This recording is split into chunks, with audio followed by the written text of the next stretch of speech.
cups for just $30 from 1-800-Flowers.com. To order, go to 1-800-Flowers.com/ESPN. Going to update the polls here in a second. Stan Van Gundy was right. Those technicals last night were rescinded by the NBA. At Lebitard Show on Instagram and Twitter. Real quick, though, before we go any further, because many of you are writing in objecting to Tim Anderson talking in Sports Illustrated and saying, hey, I shouldn't have been suspended one game for using the N-word.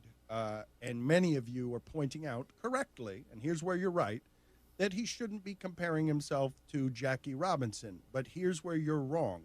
Go ahead and apply the amount of zeal that you have laughing at him and yelling at him about comparing himself to Jackie Robinson to analyzing the issue he's asking you to analyze. Just apply the same intensity to both of those instead of moving and shifting the conversation somewhere else because you don't want to actually have the conversation that he's forcing you to have by saying, N-word's not yours anymore. It's mine, and I shouldn't be punished for it, Joe Torre. It can be both, though. You can take what he's saying seriously. Oh, but it's an old trick in the racist handbook to make the conversation about something else instead of, man, how long did we watch this with Colin Kaepernick? To make the conversation about something else instead of the thing that he's asking you to have the conversation about. I'm just telling you, do it both. Okay. Dan, you're right, but I would say this, though.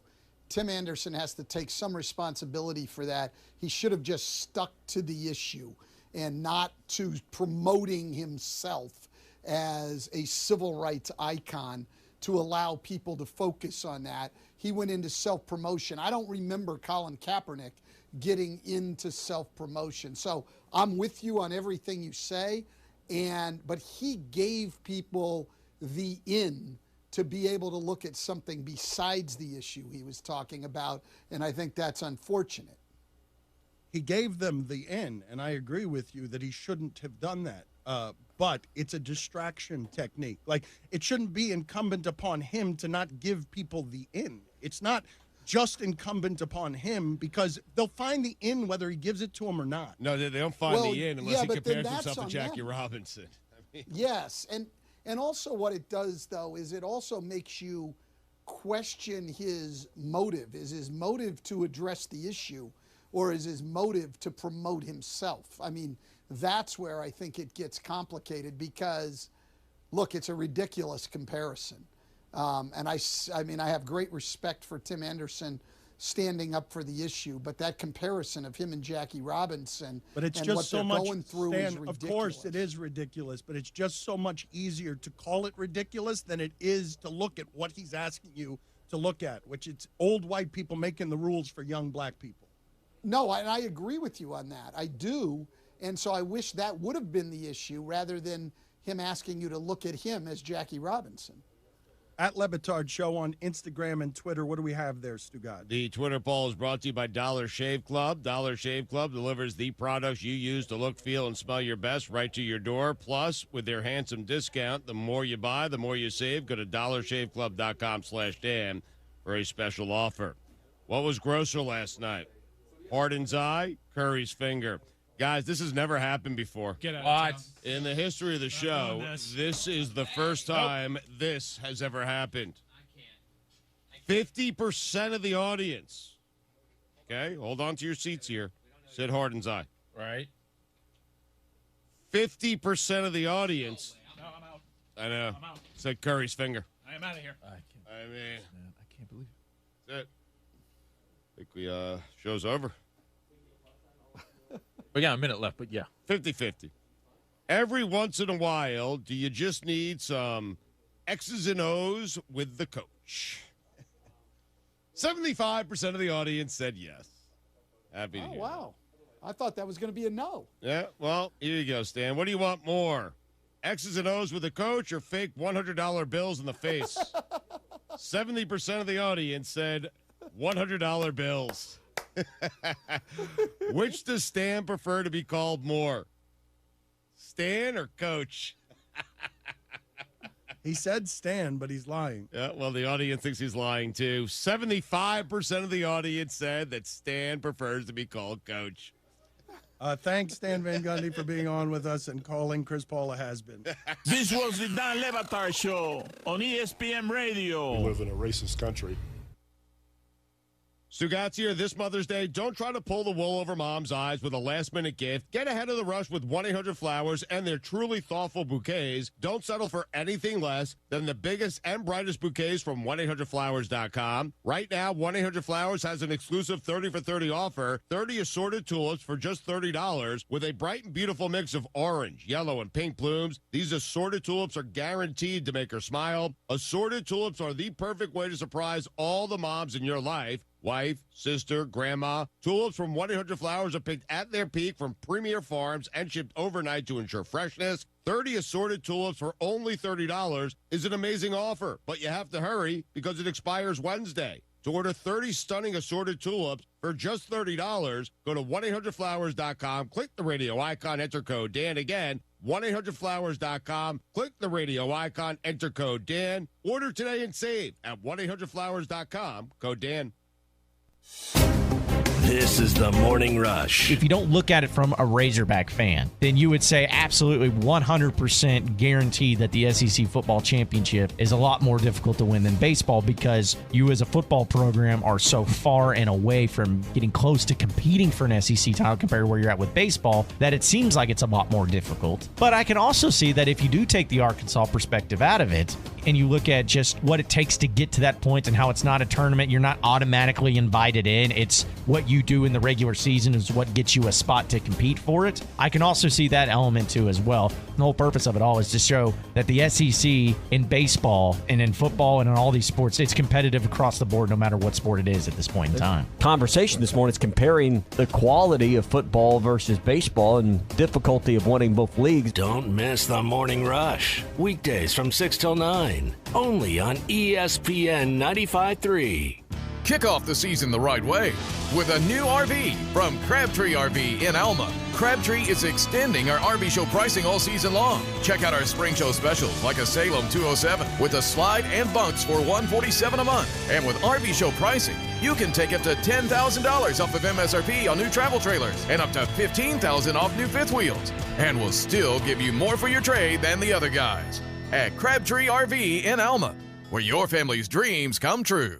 Doe's Eat Place is the best of the best steakhouse in the River Valley. Award-winning steaks in a great atmosphere is what you will experience every time. Doe's Eat Place offers over 150 selections of wine, including 50 Cabernets, 200 spirits, including 80 whiskeys, bourbons, and scotch, and 75 beers, with 20 different local beers and 50 imported and craft beers. Everything you need for a memorable evening is at Doe's Eat Place, 422 North 3rd in Fort Smith. Open 5 till 9 Monday through Thursday, and 5 till 10 Friday and Saturday. Call 784-9111 for reservations. Hi, I'm Lisa Hinton. You asked, and we listened. New financing options available now at Champ Hinton Enterprises. Can you believe payments starting at $150 a month, 5-minute credit approvals, and 0 down with trade-ins? Come find out for yourself why we have been serving families in the River Valley for over 38 years with over 35,000 cars, trucks, and SUVs sold. We treat you like family. Champ Hinton Enterprises, I-540 at the Arcoma exit, or champhinton.com.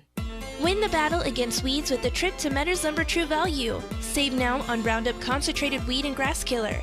A 36.8-ounce bottle is just $18.99 after a $4 instant rebate for True Value Rewards members. This ready-to-use formula destroys tough weeds and grasses down to the root. It's waterproof in 30 minutes with results in only 12 hours. Don't miss this bargain of the month while supplies last. Metters Lumber True Value. Certain exclusions apply. See store for details. Hey, Fort Smith, the Hampton Inn by Hilton was ranked in the top 10 Hampton hotels in the U.S., and their devotion to top-notch hospitality shows. With complimentary Wi-Fi, a free hot breakfast, and all of the bells and whistles you would expect, this newly renovated hotel has it all. They offer Hilton's digital key technology, meeting spaces, an indoor pool, and sports court. Hampton Inn by Hilton gives you everything you need for business or leisure travel. Give them a call at 479-452-2000 and see for yourself why the Hampton Inn is Fort Smith's best hotel. ESPN Arkansas weather. Unsettled weather sticking with us for the next couple of days. We will see widespread showers and thunderstorms today. Our high this afternoon into the upper 70s. Occasional showers and storms tonight. And overnight low in the low to mid 60s. And then occasional showers and storms for Thursday. Our high temperatures Thursday will be right around 75. I'm Sally Russell with your forecast on ESPN Arkansas. Weather is brought to you by OG&E Weatherization Program for Arkansas customers with homes at least 10 years old. Call 1-800-272-9741 for details or log on at OGE.com. Radio station. KERX, Paris, Fort Smith. From the Bush and Bushlight Studios. This is ESPN 95.3. Good morning, Vietnam! Broadcasting live from the Bud Light Studio. I love Arkansas! I love everything here! Give me that thing here! Woo! On your favorite Arkansas sports talk station. Why did that happen in Fayetteville, Arkansas? Dixon Street. It'll get you. Streaming live from Hit that line. .com. You want answers! I want the truth! You can't handle the truth! This is Halftime. Man, that ball got out of here in a hurry. You know, anything travels that far, ought to have a damn stewardess on it, don't you think? With Phil Elson. Bill, I think you do a spectacular job. And Tye Richardson. Tye, I love the way you talk, buddy. Pack your bags, load them up, gas the car, and raise that bright red flag to the skies. 423 miles away, the Emerald City awaits. The Hogs are going to Omaha. But hold on, it's almost halftime. Ooh, it is a wet one out there today. Not the best day to be out on the roads. I know it's the sun might be starting to shine briefly for the time being across most of our listening audience in northern Arkansas, western Arkansas. Things have cleared out a little bit. It was pretty awful this morning on the drive to school with the kids. It was one of those moments where you're almost wondering if you need to wait about 30 minutes before you even get out there because it just looked like a flood in the parking lot. But we got them out there, got them to school, time to learn. Had the kids out late last night. Bad parent. Put them to sleep really late. They were stuck with me at Dickey-Stevens Park during the Razorback baseball game. It went 3 hours and 30 minutes. They were there.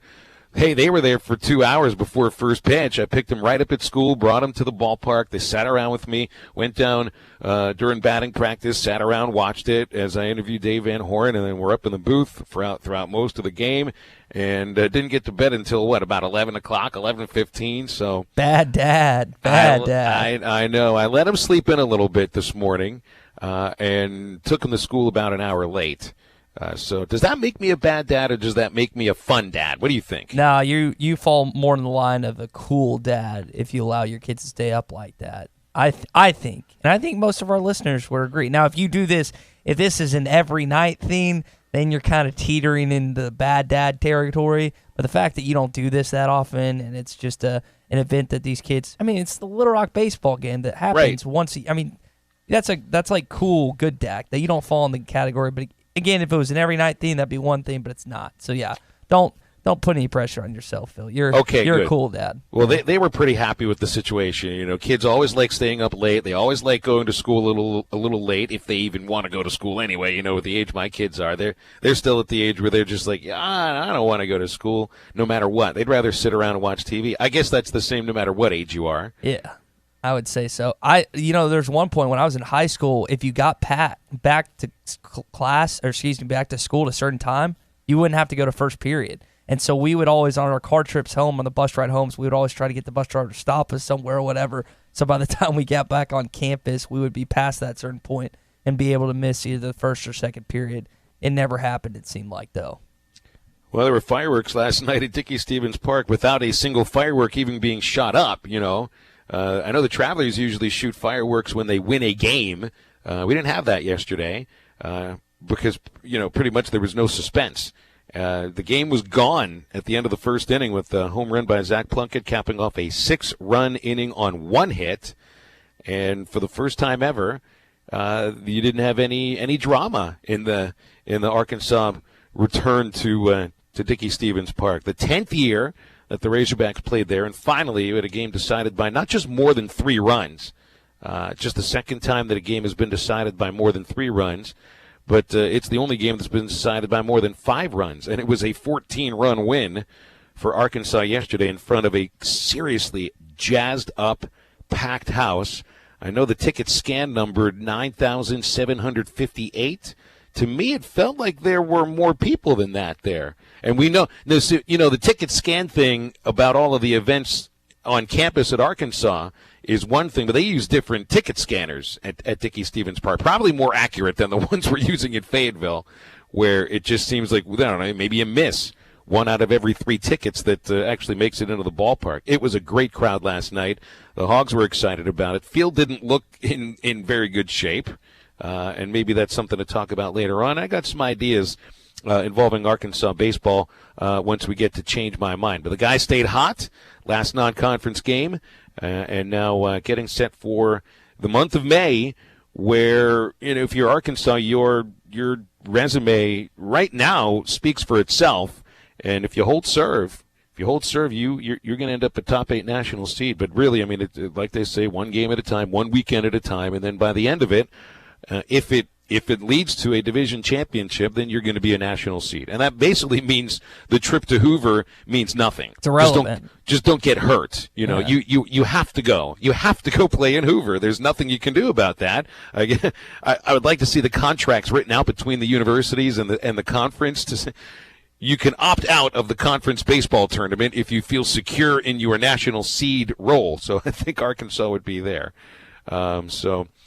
Anyway, baseball looking great again.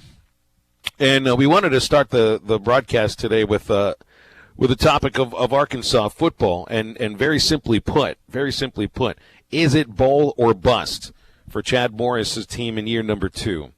And, nobody had very high expectations last year. I get the sense that even those of us who were looking at the season optimistically, I think I picked 6 wins at the start of the 2018 season. I think I looked through some rose-colored glasses, and I think that looks obvious by the way the season ended. Hindsight is 2020, and in this case, it's 2015. In year number 2, with so many players gone, and a lot of them were players that led to losses last year, and with an influx of talent and new players behind center, who knows who's going to get most of the snaps, but chances are whomever it is probably is better suited to the role that they'll be playing in than the quarterbacks that were there. Is 6 wins not just a possibility, but is it expected for this year's Arkansas team? So much of it, Tye, is who you're going up against.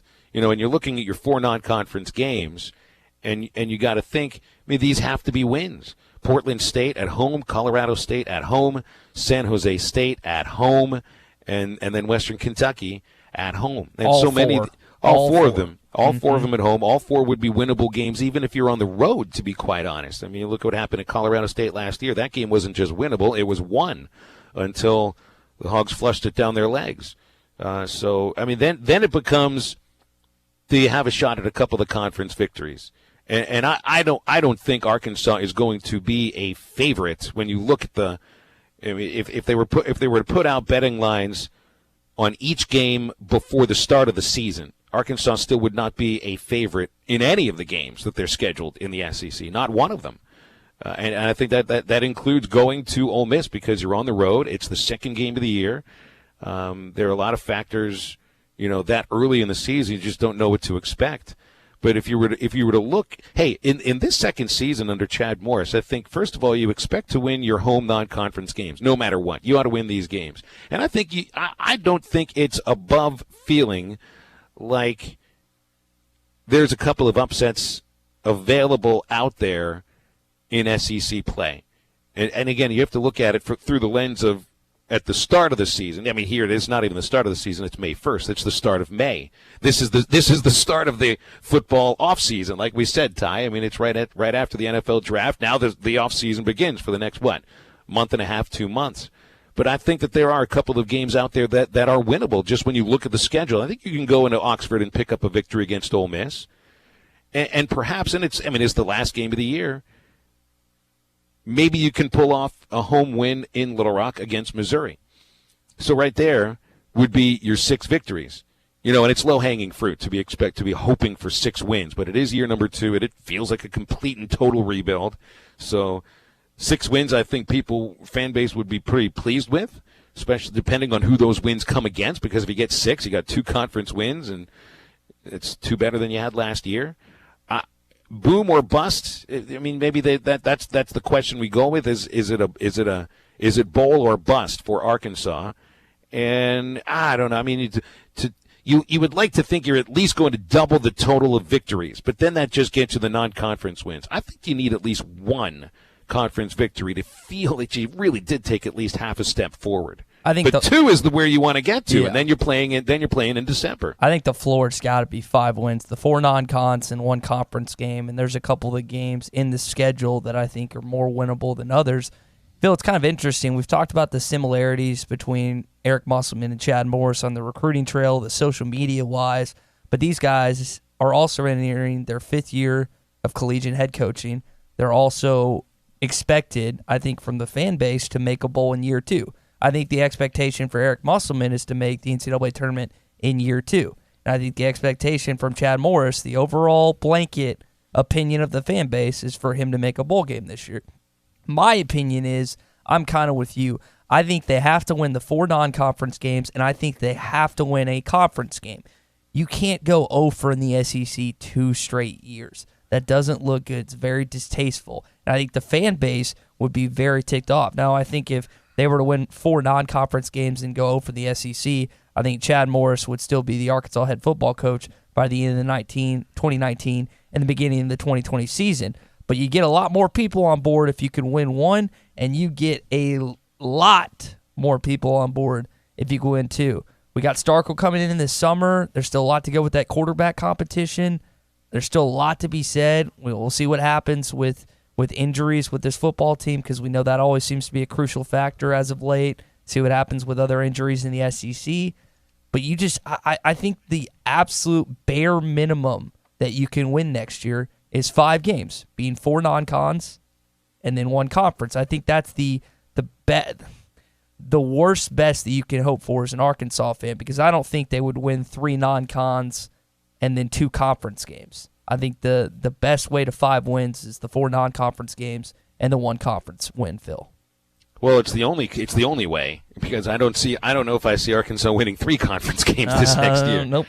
Not when you look at where you're going. You're at Alabama, you're at LSU. Crazy things have happened in Baton Rouge, but I don't know if I would expect really ridiculously crazy things to happen. That team did lose a little bit of talent, like Greedy Williams, Devin Wyatt. There's some other guys, but I'm kind of with you. I don't expect a miracle coming out of Baton Rouge this year. At Kentucky, perhaps that's when you could pick up. Road wins are really tough. To talk about players, programs that lost a lot. Kentucky lost maybe the 2 best players outside of whatever Alabama had last year in Benny Snell and Allen. Texas A&M, that speaks for itself. You haven't been able to beat them in 8 years now.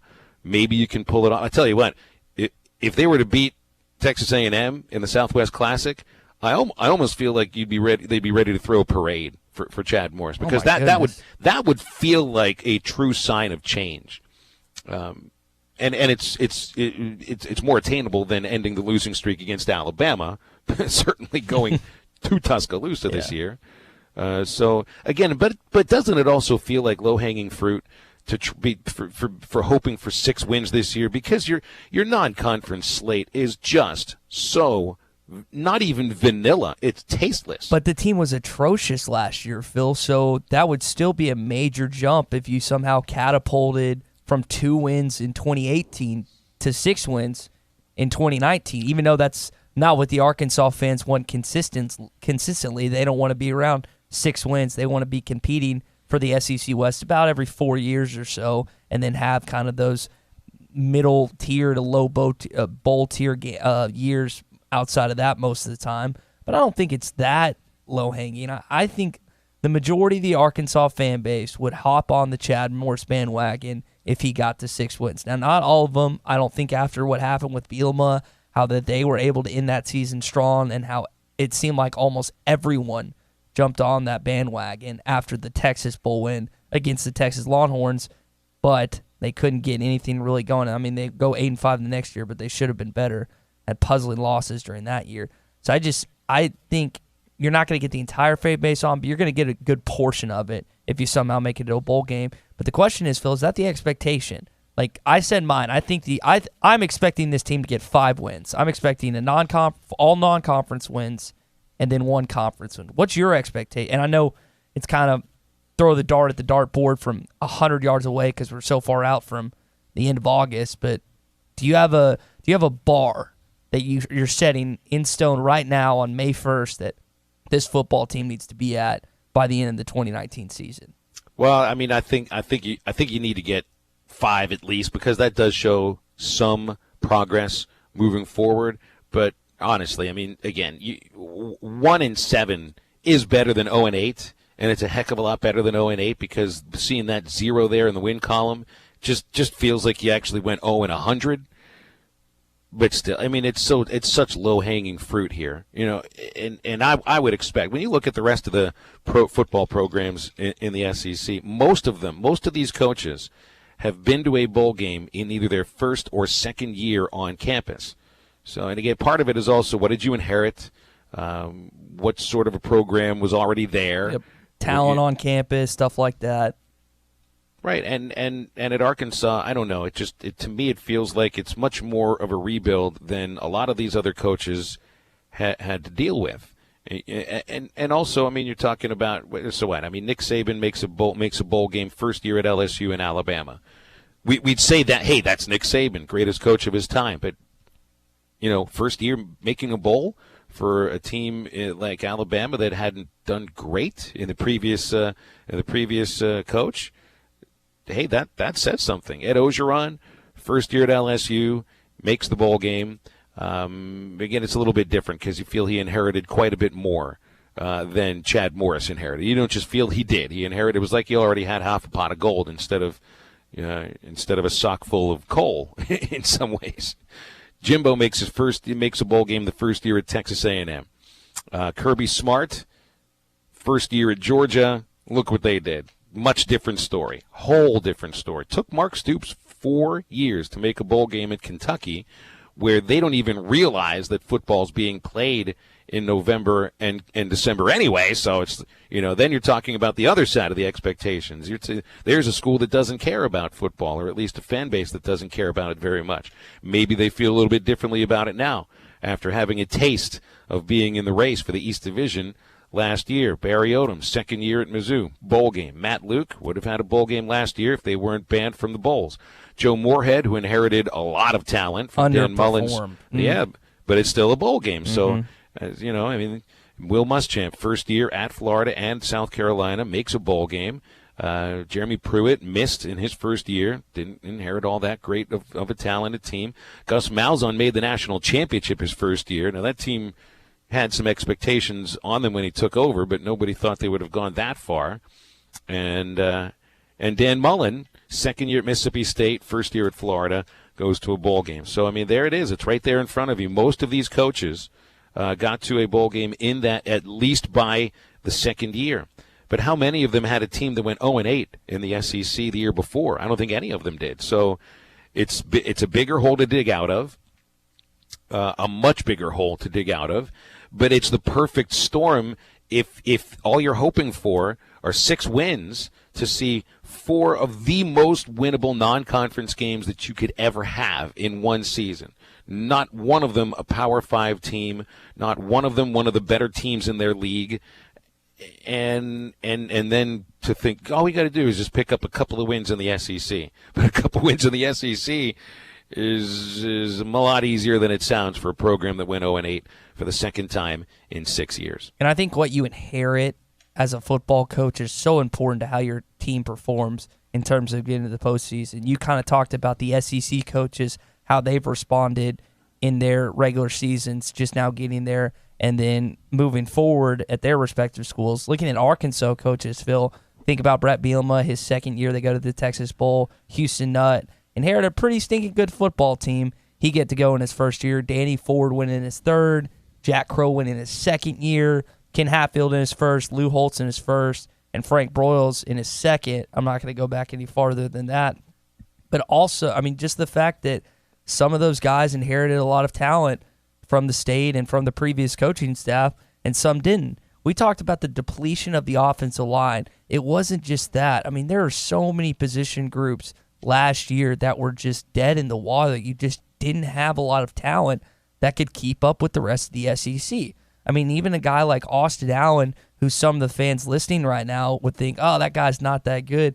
Austin Allen was not a bad SEC quarterback. You go from him to Cole Kelly and Ty Story, that's a significant drop-off just there at the quarterback position. And we mentioned the other day how many guys Brett Bielema's had drafted. He's had some good dudes come through, and they just didn't have anyone last year that was really just a game-changing guy, whether it was offense or defense. I mean, you think about McTelvin Agim, 5-star player, really still hasn't lived up to the hype.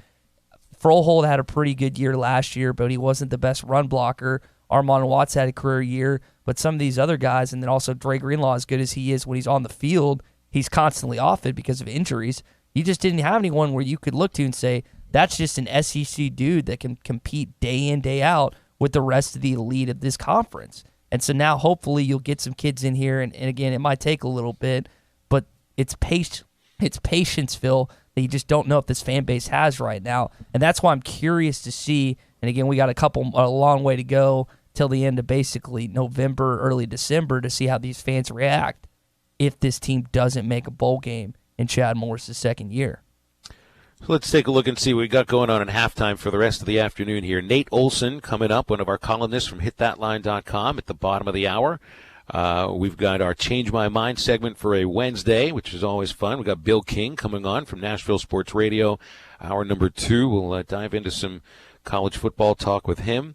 Got to talk about the Arkansas Grambling State game coming up in just a moment. But first, I want to talk to anybody out there that's looking to get into real estate. If you're looking for a new home, or maybe you're looking to get into real estate investing, one call does it all, and that's to Quantum Property Services. If you're buying, if you're selling, if you're investing, they encompass all your property needs with real estate pros that can help you find your new home. Interest rates are low, so you get more house for your money. Quantum Real Estate has the seasoned pros that know their stuff. They can guide you through the experience with confidence. And if you want to get into real estate investing, Quantum Property Services can help you find the right property or properties and make it hassle-free by managing those properties for you. Call Quantum at 479-434-6860 or just go to quantumpropertyservices.com.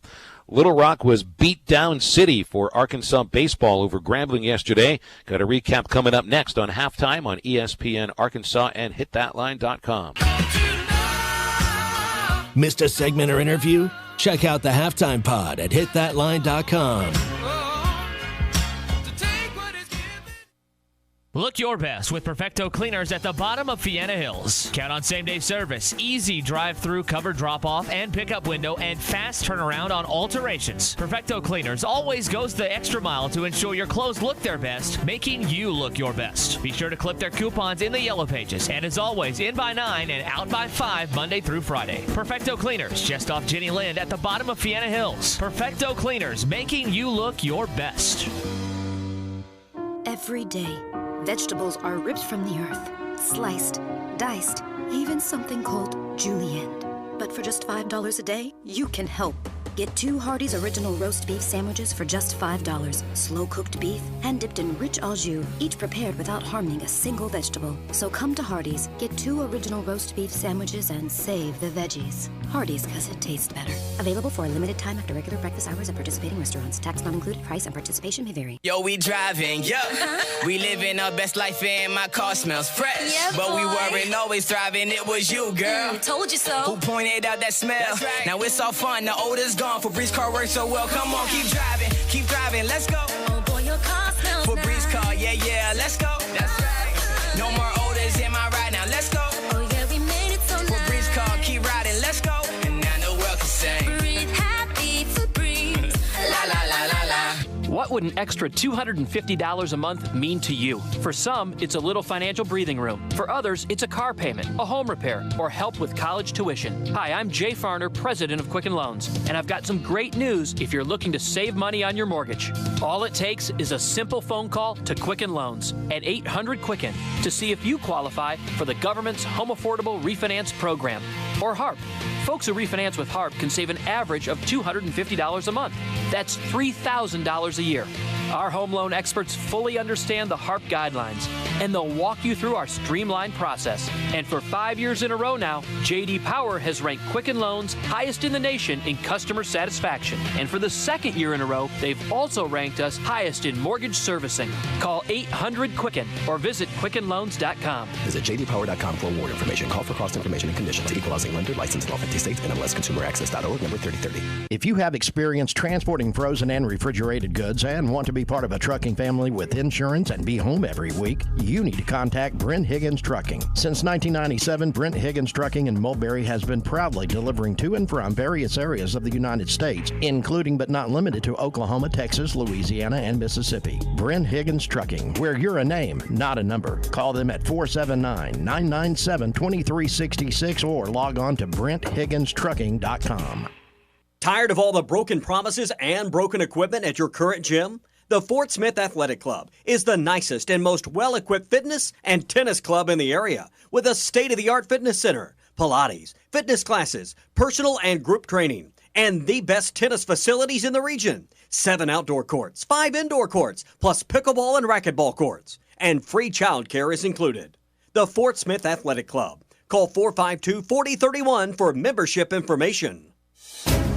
This is the Morning Rush. And Nolan Richardson, coined this whole thing. When you create a monster, you got to be able to feed it. And if you run out of food, the monster will eat you. And with Dave Van Horn, and I don't think he's running from it because I think he embraces that expectation. Yep. He embraces fans' level of expectations, not only for this team this season, but for this program in general, that College World Series is where you expect to be. Don't miss the Morning Rush. Weekdays from 6 till 9. Only on ESPN 95.3.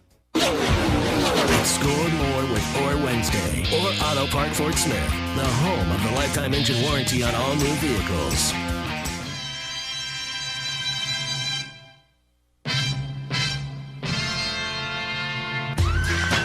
You're listening to Halftime with Phil Elson and Tye Richardson. Martin lines to the gap in right center field. They were playing shallow. That's a long way to bounce to the fence. Ezel scores all the way from first. Casey Martin going to get the green light. Around third he comes. All the way home. They'll score standing up. An inside the park home run by Casey Martin. It's funny. You're looking at the windy conditions yesterday at Dickey Stevens Park, and the fact that the park is just a graveyard. It's really difficult to get it out of the ballpark yesterday. But then Zach Plunkett lines one over the left field fence into the basket in the first. That's a big, strong man in Zach Plunkett. He's got the thickest neck on the Razorback baseball team. Heston Kjerstad hit a bomb in the 8th inning that looked like it cleared the visiting bullpen in deep right center, but there was Martin in the 4th inning. Bubba and I had agreed that it might be easier to hit an inside the park home run yesterday than an outside the park home run. We ended up, seeing 3 and 1 of each variety practically. And Casey hit his 2nd inside the park home run of the year. You know how tough that it is to do that standing up without even a throw home.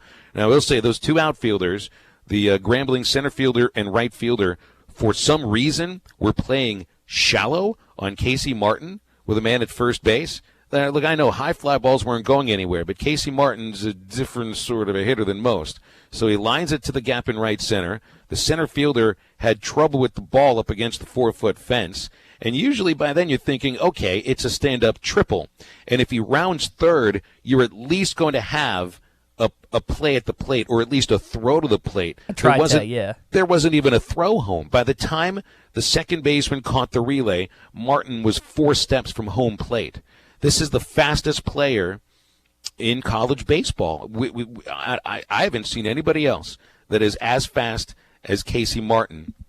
And there's only a couple other players I can remember that I've covered in baseball specifically, in professional baseball too, where their speed stands out in a way from a lot of the others. And one of them was Gene Segura, who's the shortstop for the Phillies, and Mike Trout was another one. And I put Casey Martin on the level of those 2 guys. When you add his power to the speed, it's such a scary combination. See, typically a hitter like himself, you think double, singles, and just quick play, but like for a guy his size and stature, he can just smash the ball, Phil.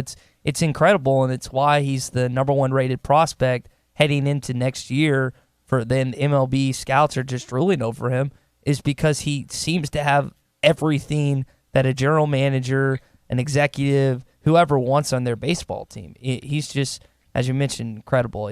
I don't know if Arkansas fans appreciate how good he is right now, Phil. 32 extra base hits for Casey Martin. That represents more than half of his base hit total.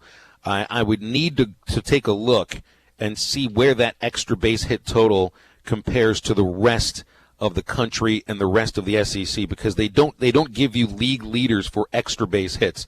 But Martin is the league leader in doubles, tied with Dominic Fletcher, and I think he ranks 4th or 5th in the country with 19 doubles. The 10 homers puts him on the top 10 in the SEC in home runs. He's at 3 triples as well. So I would think Casey Martin is amongst the SEC leaders, if not the league leader in extra base hits. And I think that would probably put him amongst the top 20 in the country.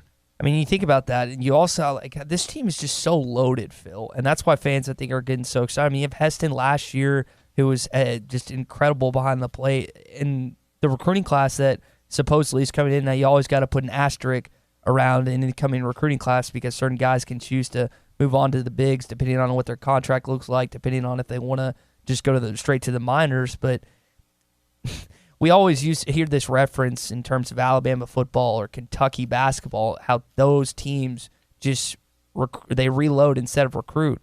Arkansas baseball has essentially become that same thing, with just all these guys coming in seemingly year after year, name after name, and then just the talent that you see has gotten to the pro level as well. Yeah, hopefully that'll just keep continuing at this point. So, I mean, it was a blowout, 17-3. It wasn't just Casey Martin. Trevor Ezell tied a single-game record for Arkansas baseball by scoring 6 runs. Yeah, that had happened. That happened twice all time in Arkansas baseball history. I mean, it's pretty impressive if you reach base 6 times in a game. No, let me hold off on that a minute. It's extremely impressive if you reach base 6 times in one game. I mean, getting on base 3 times in a game is really, really good, and to do it 4 times is amazing, 5 times is ridiculous, and 6 times is just, I don't know if I've really seen that very much. To score 6 runs, that's a whole other thing, especially when you're the leadoff batter, the so-called table setter, and Ezell has been doing just that. I mean, it wasn't just yesterday. He scored a run now in 10 of the last 11 games. He leads the team in runs scored with 56, which is up amongst the SEC leaders. And this team right now is just crushing it. It doesn't matter who they're hitting against. I mean, whether it was the nation's top team ERA in Tennessee, or a good pitching staff in Mississippi State, or a bad pitching staff in Northwestern State, or a really bad pitching staff from Grambling, or an Omaha caliber pitching staff from Vanderbilt, they're just putting it up on you. So the last 16 games, Arkansas batting .340, averaging 10.5 runs per game, with 30 home runs, 47 doubles, and 7 triples. So the slugging percentage over these 16 games is close to 600, which means that they are averaging 0.6 of a base every at-bat.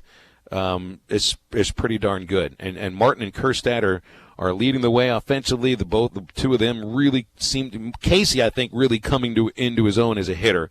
You've noticed the change in Martin in 2 things. One, he no longer is just a dead pull hitter. Now he's going the other way. He's hitting it up the middle and doing it with power. I mean, that inside the park home run yesterday was a line drive to right center. And it's also that he's laying off of a lot of pitches that he used to chase. So maybe it's impressive, yes, that in the last 14 games he has 27 base hits, but I think it's just as impressive that he's walked 11 times during that stretch, because a lot of the pitches he was laying off he would chase earlier in this season and at points last year too. Heston Kerstad is just doing Heston Kerstad things, which is going up there, hacking away, and getting a pitch to drive, and driving it, and not missing it. I mean, he's slugging .753 in his last 18 games with 8 home runs and a .370 batting average. So that's not a matter of patience for Kerstad. It's a matter of him just doing Kerstad things. So I think I've seen a real uptick in Casey Martin, a real improvement as a hitter, and from Heston Kerstad, who really, he is a pure hitter in a power hitter's body. He's just doing a lot of the things that we saw him do last year as well. 17-3, only blowout win for Arkansas. They remain 3rd in the RPI, and they take on Kentucky later on this week, Friday, Saturday, and Sunday, which means time we get to do the show from another venue at Kentucky Proud Park, getting that set up for Friday afternoon. 30 some odd now. I'm just going to, even though that's not the number, we're just going to keep going up. And I'm happy for you, man. You get to experience all the fun out there wherever you go. That's right, but we'll be missing out on the Kentucky Derby. Oh boy, I guess I'll have to get into that FOMO on Friday. Nate Olson coming up, columnist from hitthatline.com. This is Halftime on ESPN Arkansas and hitthatline.com. You're listening to Halftime with Phil Elson and Tye Richardson. Follow them on Twitter at Phil Elson PXP and at Tye Sports Radio. I want barbecue that's sliced thick, smoked long, and so tender it melts in your mouth. Sides that will fill me up like a twice-baked potato, baked beans, hand-cut fries, okra, Texas toast. You know what I'm talking about? A restaurant where the whole family can go and get a great meal for a great price. Where the owner actually comes to your table to make sure everything tastes great. I'll tell you what I want. I want Jerry Neal's.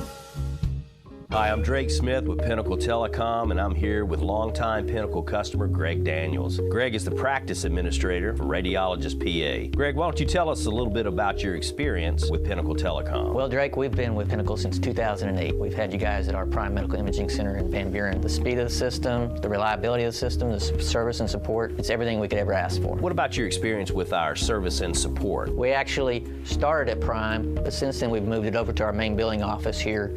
More recently, as you got fiber optics here, we've even bought phone systems from you. We've been absolutely happy with your service. Well, Pinnacle Telecom, we take pride in providing local service, local support, and speed you can count on. Customer service is our #1 priority. It has been a pleasure having Radiologist PA as a valued customer, and we invite you to come join our Pinnacle team as well. Give us a call, 479-242-0000. Pinnacle Telecom, tomorrow's technology today.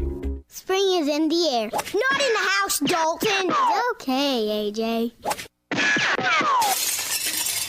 Aw, snap, I told you not in the house. Red Kool-Aid all over the white carpet. Mom and Dad are gonna... Okay, AJ. I can't believe it. We're so in trouble. I told you so. Thank you for calling Service Master Clean. This is Tanya. How can I help you? Tanya, it's Dalton. For the clean you expect and the service you deserve. Think Service Master Clean. Visit us online at smcleanonline.com. Got a mystery stain on the carpet and the kids insist they don't know what it is? Or you're just ready to give the house a good spring cleaning? Call Service Master Clean at 646-4087. Call today for spring specials. Service Master Clean. For the clean you expect and the service you deserve. It's okay, AJ. Are your real estate investments being properly managed? Are you sending a check or cashing a check each month? If you're tired of your current property managers, then call Trinity Multifamily. Trinity will qualify your tenants and leases, inspect your properties, and take care of maintenance and provide you with web-based access to current financial reports, leases, and pictures of your property. Call Trinity Multifamily at 479-452-1817 or online at trinitymultifamily.com. Trinity Multifamily, your teammate in the real estate game. Halftime is brought to you by Orr Auto Park. Score more with Orr.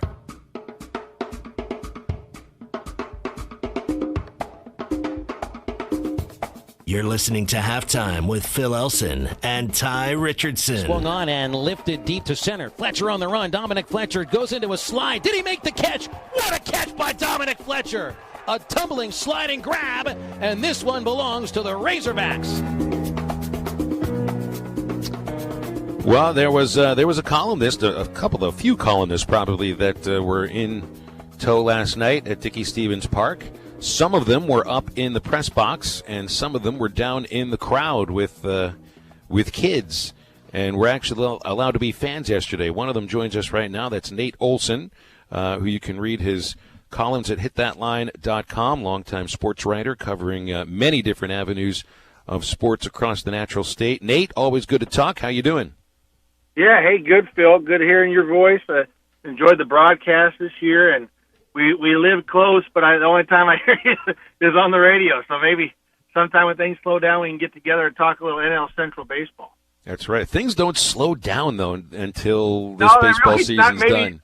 June, late June, maybe. Yeah, I'm thinking maybe early July we might have a shot. You know what I mean? As of right now, I'm blocking off. I've already blocked off all of May because that's obvious. I usually block off the first week or two of June. But, you got to be ready in case things go a little bit long, and I'm starting to think I might need to start blocking off the last couple of weeks of June. Yeah, absolutely. That team is great, and when I wrote a column in January, kind of predicting some different things in Razorback sports, and I predicted that the Hogs would go to the College World Series again, and some people were skeptical about that. But I felt with that nucleus that they have with Fletcher and Kerstad and Casey Martin, 3 superstar-type players, if you can get a couple guys to fill in, which they have, and then Campbell has pitched lights out, which I didn't know that he would pitch that well, but I thought he would be very good, and he has been phenomenal. So Dave Van Horn, I think, is the X factor. He's one of the best coaches in baseball. They've got in college baseball. They've got a lot of momentum going from last year, and they've kept it going. And they really, I think, exceeded a lot of expectations. But I'm not surprised to see them in an opportunity to go to the College World Series. I think a lot of people now would pick them to go. You've got a lot of baseball left, but things look very, very good right now. Nate, you live in Little Rock, but you've been to games in Fayetteville, and you've been to the games at Dickey-Stevens Park. Do you detect a difference in the crowd, in what they're like, in the enthusiasm level, or just the overall electricity between the two venues that Arkansas calls home for baseball? Dickey-Stevens Park, they do it once a year, but I still think because it's their crowd, they would look at it as a home game. Do you see similarities? Do you see differences? What do you see between those two venues and the crowds they draw? Well, I was thinking this morning, I'm going to write about this, I think, sometime this week, because Baum Stadium, there is no question that is probably the best or among the best college baseball atmospheres. But Dickey-Stevens Park, that atmosphere last night was electric. And I know Dave Van Horn, listening to some of his comments, was very impressed with how everybody shoehorned in there. There's 10,000 people in a ballpark that probably comfortably seats 7. Everybody was just, packed in there. We sat in the beer garden in the bleachers. I took my 7-year-old son. I kind of wore my dad hat last night, let him sit close. He got some autographs. He wanted to be there early, and so we sat there. But going back and forth, the concession stand and the bathroom, that beer garden was jam-packed. So there's a certain electricity that you can really feel in Little Rock, because a lot of those people are not seeing games in Fayetteville. So this is their Baum Stadium. This is their time to have fun. And I think everybody kind of celebrated this season last night. It's a great season. The Hogs are riding high, coming off the big, weekend. And so it was just a fun night to celebrate baseball. And the thing I really got to tip my cap to Dave Van Horn and some of those ball players is that 45 minutes after the game, they're still signing autographs. And I know in Fayetteville they stick around quite often. We did that last year. My boys stayed, and there was a lot of guys signing. But, I mean, they want to get on the bus. They want to get home. But they're sitting there till every kid has an autograph. And I think that's great. And I think that people in Little Rock, they come out and they want to see the team and interact with them. And it was just a fun night. And those guys need to be commended for sticking around. Dave, very cordial, talked with a lot of people, smiling, and people really appreciate that. It makes them feel part of the program. Yeah, I was wrapping up the postgame show, Tye, and you could see 2 uniforms along the right field foul fence signing autographs from fans in the beer garden. One of them was Dave Van Horn. The other was Casey Martin. So, I mean, they signed, plenty of the other players and coaches signed autographs, but those were the last 2 in there with about maybe 2 or 3 dozen people asking for autographs. I found that pretty impressive. So let me ask you this, Nate. What's the better chance of something happening? Is there a better chance of Arkansas baseball playing in the National Championship Series, or Arkansas football winning 6 games and going to a bowl game? I think going to the College World Series. I mean, they're playing lights out right now. Now, I'm not just saying the College World Series. I mean the last series, the actual championship series. Yeah. No, I see most everything that you saw last year. I mean, it's different guys, but the same qualities, the same recipe for success is there. You've got dominant pitching. You've got guys, and like you alluded to, all those stats you were mentioning in the previous segment, all those hitting statistics. 1 through 9, these guys can hit. That was evident last year. And what got them there was timely hitting, good defense. You got that again, and a good pitching staff.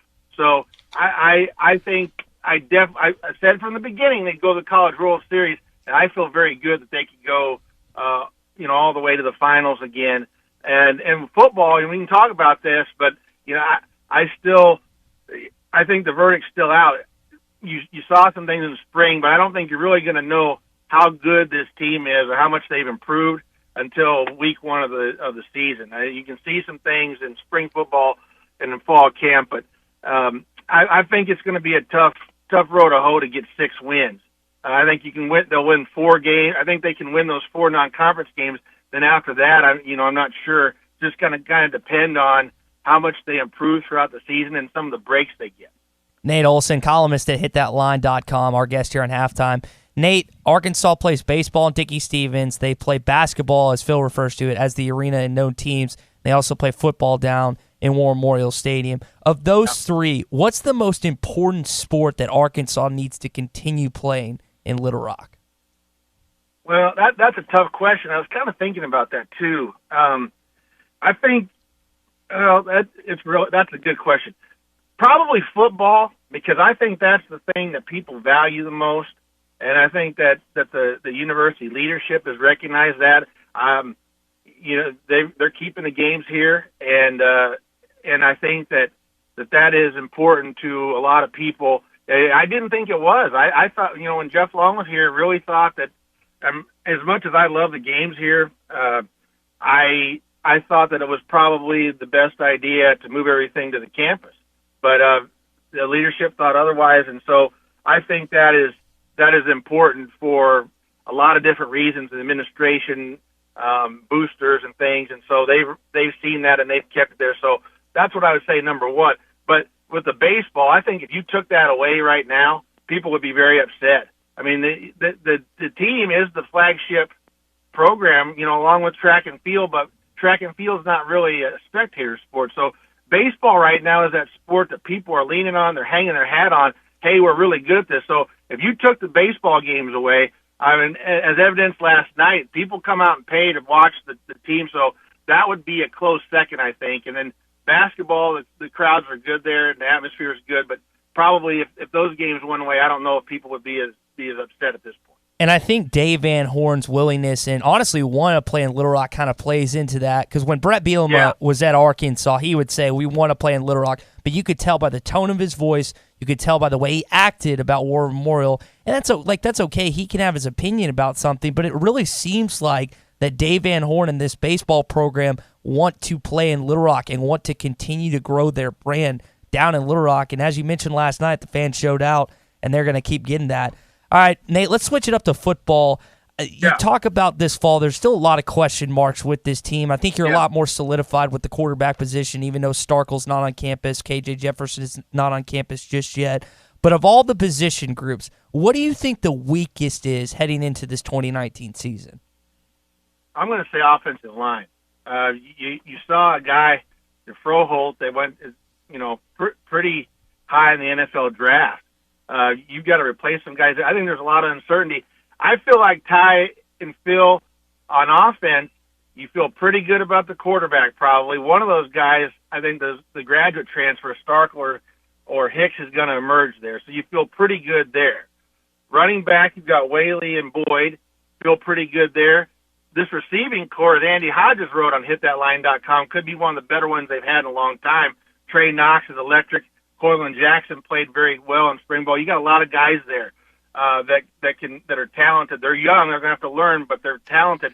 The offensive line would be the place that I would say is the difference maybe between those 2 SEC wins and going to a bowl. I think, and along with some of the defensive positions. But if you can't block, you can't run or pass. You can't move the football. So it doesn't matter how well those skill positions have developed. If you don't have guys that can block, I mean, we saw that last year. So I think that would be, I don't know if it's the weakest position, but it's the one that you've got a lot of question marks on, and right now you don't feel great about it because there's a lot of unknowns. A lot of guys weren't out there in the spring because of class, because of injuries. So I don't think we've seen everybody that's available and how they can play. So that I think that would be the thing that's the shakiest right now. with the schedule that Arkansas has laid out in front of them, with the 4 non-con games against non-Power 5 teams, all at Baum. I'm too used to saying Baum. at Razorback Stadium. You said that a few times this year. Yeah. Couple thousand right now. Is it acceptable for Arkansas to win less than 5 games? No, I don't think so. I and I think too. I was thinking about this. The whole basketball coaching search and the commitment to Musselman and some of the figures you were talking about for pay for these guys, and looking at Chris Beard, they've been up the ante for everything. I think there's a lot of pressure on Chad Morris, and I feel like if he loses any of those non-conference games, I think there's a lot of heat on him, and so they've got to win those. And if they win those and don't win an SEC game, that'll be disappointing. But people may understand.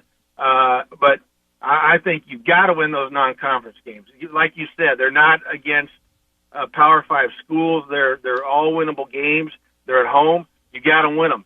And then if you can win those, maybe you can steal a couple wins in the SEC and going 6-6 next year into a bowl would be a huge leap for Chad Morris, and I think a sigh of relief for him. I feel like he privately probably feeling some pressure. Going 2-10. Things just went really awful, and I think it kind of set a bad tone as far as a lot of people were upset, and so I think he feels some pressure this year to if it can't be seen in the record, at least you see on the field that there is a talent improvement, that they're playing in games, and they're winning the games they're supposed to. So that would 4 is you got to win, and if you can do more than that, that would be a great bonus. Nate, always great talking with you. Good work on hitthatline.com. We'll be looking for the next column. Thanks, Phil. Appreciate you guys, Ty. Thank you. You got it. Nate Olson joining us here, and we'll definitely have him on again. We'll wrap up the first hour of halftime after the break. This is ESPN Arkansas and hitthatline.com. No hidden agendas on this program. You're listening to Halftime.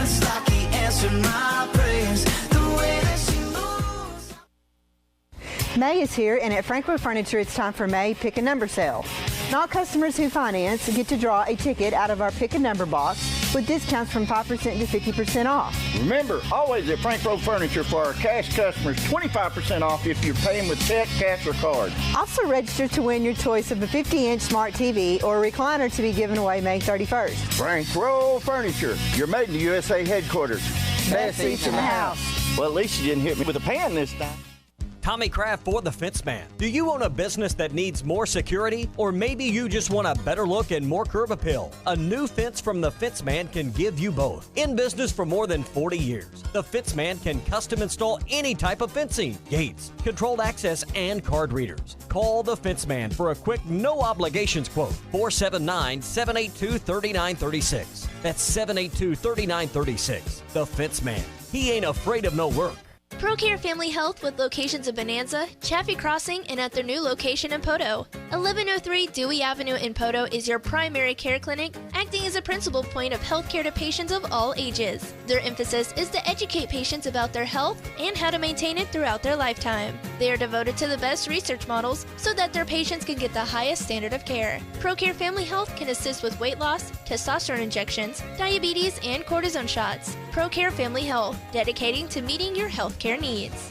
This Memorial Day weekend, it's the 18th annual Madison May, brought to you by Come Get You Some and Performance Center, presented by Extreme Diesel. A family fun weekend of off-road competition at Bird's Adventure Center in Casa, Arkansas. Live music, a poker run along with great prizes, and all the off-road competition you can handle. All four-wheelers and UTVs, welcome. For event information, call 479-782-6833. Camping info, call 479-667-4066. Madness in May, this Memorial Day weekend, brought to you by Come Get You Some, presented by Extreme Diesel.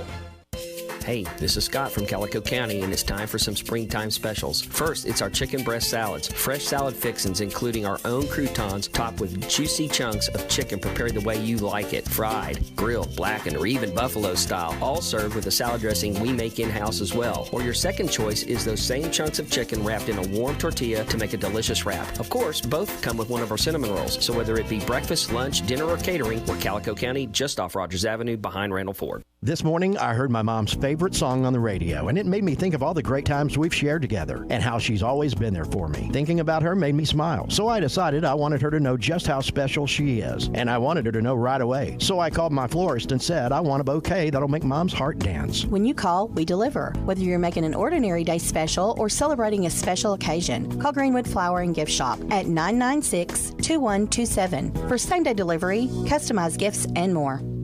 Is your home secure? No, really. Is your home secure?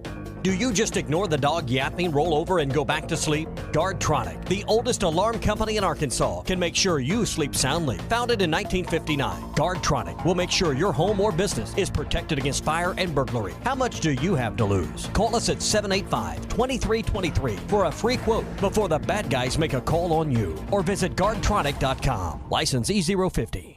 Tri-Hill Turf offers the highest quality turf and pest services. Hey, you say those are big words. Well, let's see. Tri-Hill Turf and Pest has a company agronomist, state and nationally certified technicians, free soil testing, and they even have precision GPS guided application equipment. Now that's high tech. For over 30 years, Tri-Hill Turf and Pest has used the latest application technology, and they strive for turf and pest excellence. They are your local turf and pest experts. Call the local team at 782-0404. Tri-Hill Turf and Pest.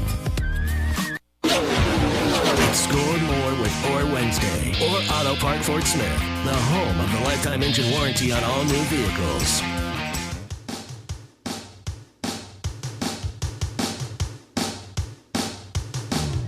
You're listening to Halftime with Phil Elson and Tye Richardson. And this one belongs to the Razorbacks. 1 run, 1 hit, and a runner stranded for Ole Miss in the 9th inning. The final score on a Friday night at Baum-Walker Stadium. Hawks 5, Ole Miss 3. Well, I got to pour out about a little bit of whatever's left of my coffee. Ty, you should do the same with whatever you're drinking now as we pour one out for ESPN, the magazine, which is shutting down its operation. It will be publishing up until September and then go in the way of the dodo bird, or go in the way of a lot of other publications that just have been overrun by internet subscription services. And really, ESPN Plus and ESPN The Insider did in ESPN the magazine. Expect many of the same writers will be heading over behind the paywall.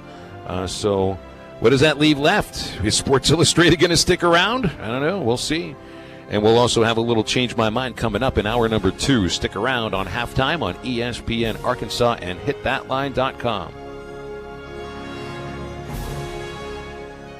With over 40 years combined experience, the team at the law offices of Craig L. Cook understand the definition of work, real work, working for you. Whether you've been injured in an auto accident, on the job, a victim of nursing home negligence, or need help navigating bankruptcy, Social Security, wills, trusts, estates, or family law issues, Craig Cook will go to work for you. Call us today, 479-783-8000. The law offices of Craig L. Cook, with locations in Arkansas and Oklahoma. We work for working people.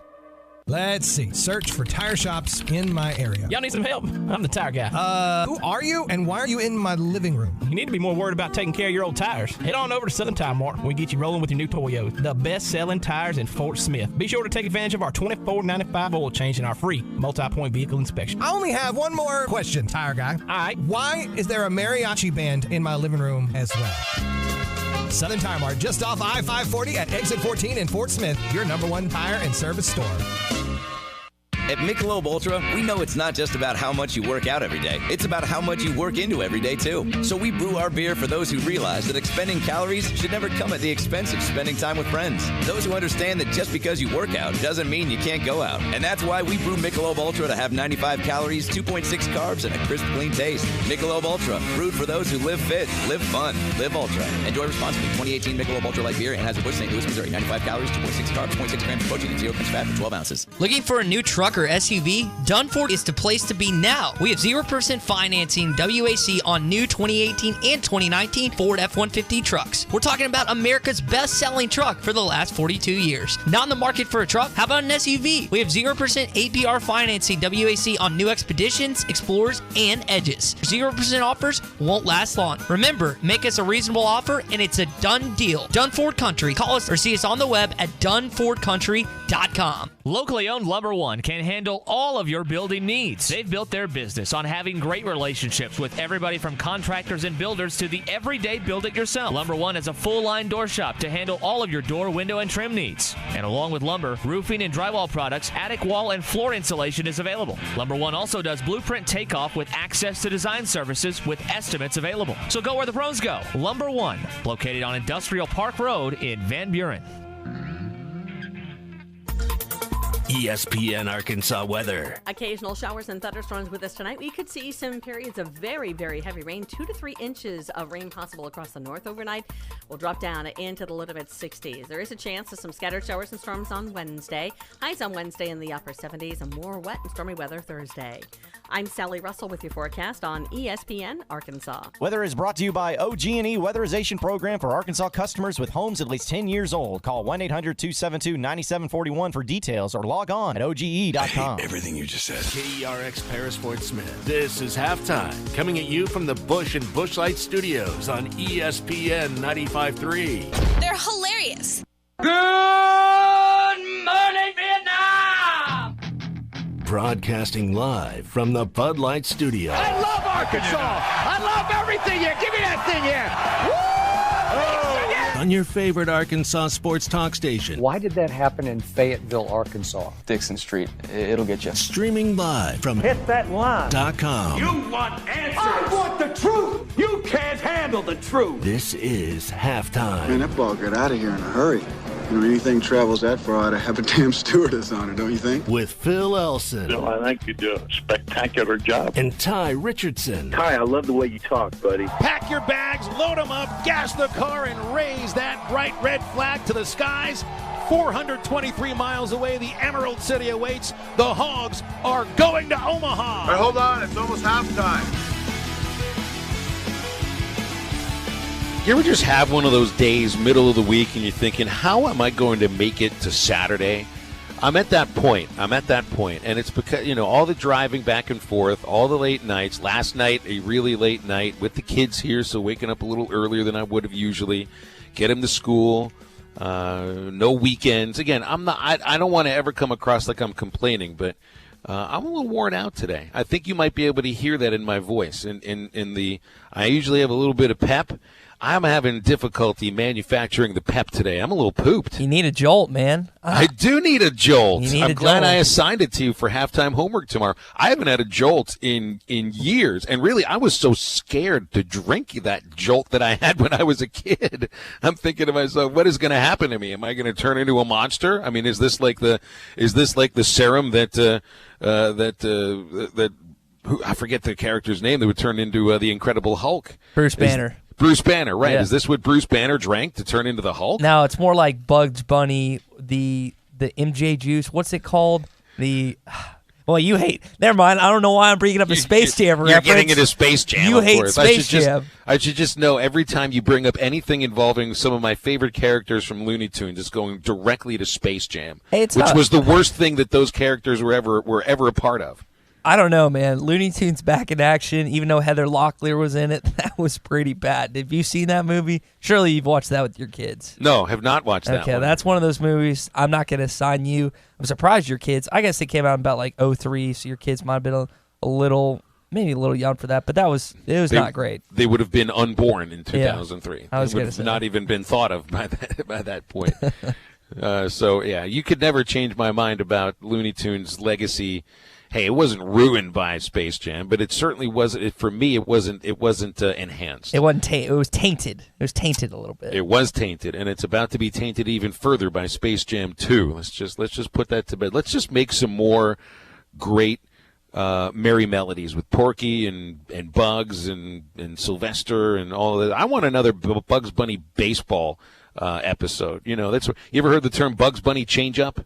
I have not. I don't know if I ever saw that episode. What's it entail? It's where Bugs is playing a team. I think he's playing a team by himself, and he's playing a team of monsters essentially. And there's a changeup that he throws that is going so slowly that it strikes out all three batters on the same pitch. On they're all lined up against each other, and it's 1, 2, 3, you're out. 1, 2, 3, you're out. 1, 2, 3, you're out, and it's just floating in there, literally just floating in. They couldn't hit it. So you'll hear sometimes. I've used it occasionally.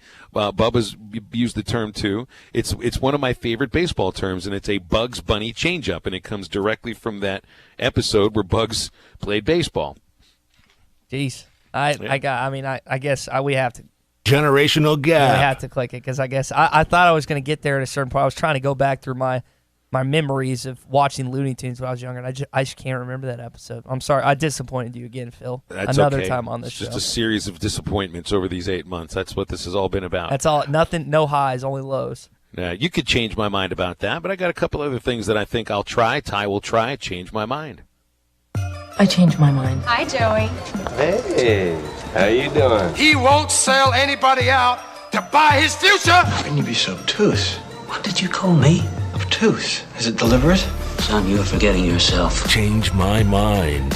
I'm in baseball mood these days, so I've got a pretty heavy baseball lean towards my change my mind. 2 out of 3 have to deal with baseball today. The first has to deal with, all right, so now we've gotten the in-state thing out of the way. Arkansas baseball has played Little Rock. They've played Pine Bluff.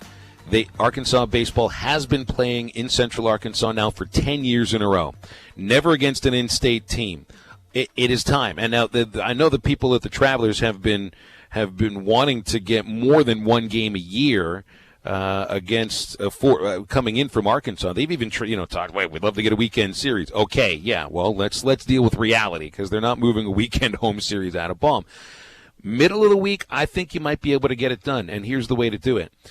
Turn this into a statewide thing, at least with the 2 schools that you are allowed to play by the policy that's been written by the athletic department, where you can play in-state schools if they're part of the U of A system, which for baseball leads you to be able to play against UAPB and Little Rock.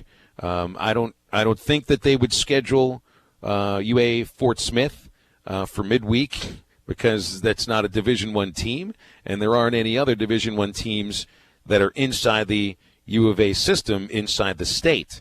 So here's what you do, and you got to have 4 teams to pull this off. So you turn it into a 2-day midweek classic in which Arkansas plays both Little Rock and Pine Bluff on a Tuesday and a Wednesday. Pine Bluff and Little Rock would play each other the other day, and then you got to add a 4th school, and it can't be Arkansas State. It can't be UCA, which kind of, I don't know, makes it even more fun because I don't say this with any animosity towards those 2 programs, but it would tick them off pretty badly. They'd feel really left out. UCA plays a 2-game series with Little Rock, and they've done this for a couple of years. I'm pretty sure that these 3 schools play baseball. Obviously, Little Rock and Arkansas State do. They're in the same league. I think ASU and UCA have played baseball too. So these 3 schools all play each other, but they don't all play Arkansas. I think it would be great to get Arkansas to come in for a Tuesday, Wednesday at Dickey-Stephens Park. I don't know if it would be May or if it would be March or April, preferably when there's actually grass on the field instead of the beach that we saw there yesterday, but that's a whole other topic. I think this is the way to move it forward. And it also would make it a little easier, I think, to schedule teams to come in. Of course, you got to find that one other team that's close enough regionally that it's not an arduous task Memphis? To make it to Little Rock. So that's exactly what I was thinking. Okay. Memphis, maybe Louisiana Tech. Maybe you could add in Grambling. Although Grambling and UAPB are in the same league, so then you play, it's Grambling versus Little Rock in the other game. I think that could work out pretty well. And this is a way to, if it's at all possible, to grow what is now a legitimate tradition of Arkansas playing in front of a jazzed-up, packed house at Dickey-Stephens Park. And you grow it by adding another game. And do you really lose much if you take one more midweek home game away from Baum-Walker Stadium? I'm not talking about a marquee matchup, of like a Texas coming in or a Texas Tech or whatever else is planned for the future. Just a snowflake, a puff flake that you'd smash. It doesn't even have to. Yeah, I mean, theoretically, it could be. I mean, you already lost to Little Rock, so who knows what happens? Who knows? You should have lost to Grambling last year. You should have lost to Mississippi Valley State 5 or 6 years ago in Little Rock. So anything can happen in these games. But I think this is the way to grow it, to take something that is great and make it better. And I don't think you'd have any trouble selling tickets to these games. So let's grow this tradition of baseball for Arkansas Razorbacks in Little Rock. Change my mind. So we had Nate Olson on in hour number 1, and he talked about how he thought the most important game to continuously play in Little Rock was football. And I think it's baseball because of the fact that Dave Van Horn wants to. You have a state that's getting getting more baseball players, getting more attention towards the baseball program, not only out of the state but inside the state as well.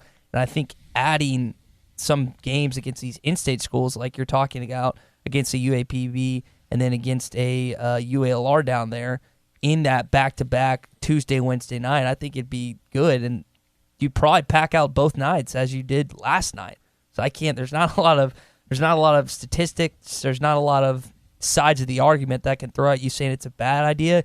The only thing I would counter to your argument is the more you play in-state schools in other sports, specifically in basketball and baseball, the more people are going to be clamoring for it in football.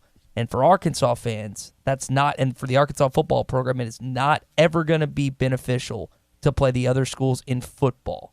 So that would be the only counter argument I have. It was maybe push the play other schools in football agenda, but I don't think Yurachek's ever going to do that as long as he's here. So let me take this idea, which I think is a great idea that I've come up with. It's on my list of just fabulous ideas that I'll never get paid for. Send it to the board. Oh my, patent that. You can patent that, right? But I can make it even better. And so I've always, we'll talk about levels of baseball and minor league baseball, how it compares to college baseball. Is SEC baseball comparable to AA or AAA baseball? And I think there's some days, yes, it is. Not every game is. But some of the games are. It's depending on the pitching and the opponent that you're facing. Okay, so then let's do something which will never happen. Let's step out of the realm of reality and say, okay, so if you're looking for a fourth team for this 3-team in-state classic, how about the Arkansas Travelers? Let's get the Travelers to play against the Razorbacks. And let's get the Travelers to play against, I don't know, with one of the other two teams. But that, to me, would be maybe even more interesting. And maybe Arkansas players have to use wooden bats. Most of these guys play summer wooden bat ball anyway, so it's not like it would be foreign to them.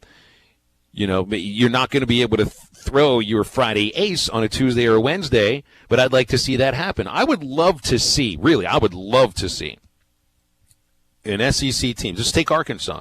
The caliber that Arkansas is. They're one of the top teams in the nation right now. They're third in RPI. Take Arkansas.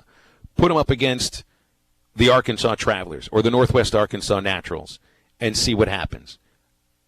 Is that okay? Like, can you do that in the parameters of the NCAA? No, they can't do that. I mean, I think college teams can play like an exhibition against a major league team before the exhibition season starts. I think that there's some junior colleges that do that. Okay. Otherwise, I don't think that I don't know what sort of laws that are written, but the major league team aren't going to allow their team to play a college team on a day off. Yeah. And there's no way that – I just would love to see it happen so that all these questions – people always ask, what level is this baseball compared to minor league baseball? Well, let's put them on the field and take a look. Let's see. Never happened, though.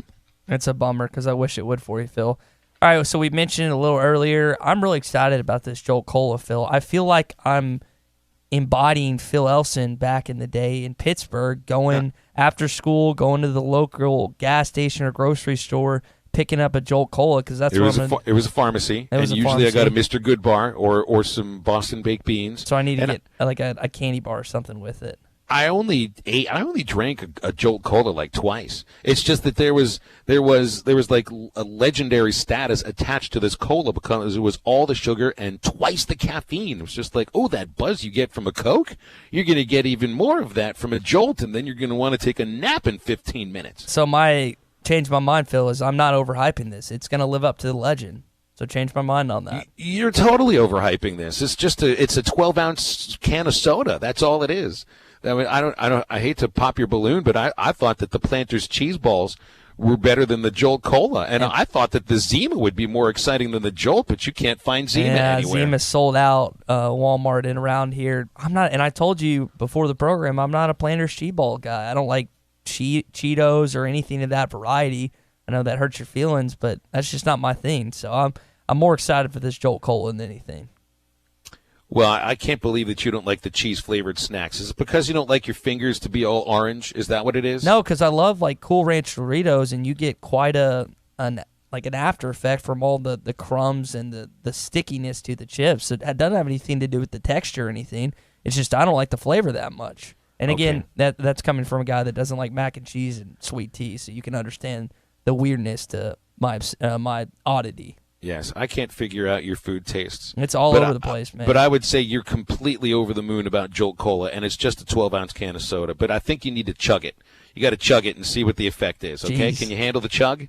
I guess. You'll be thirsty because you said you're going after a workout, so you'll be ready to chug, and you'll probably need the caffeine because you'll be ready to puke. Is it like a good chaser, or is it just like...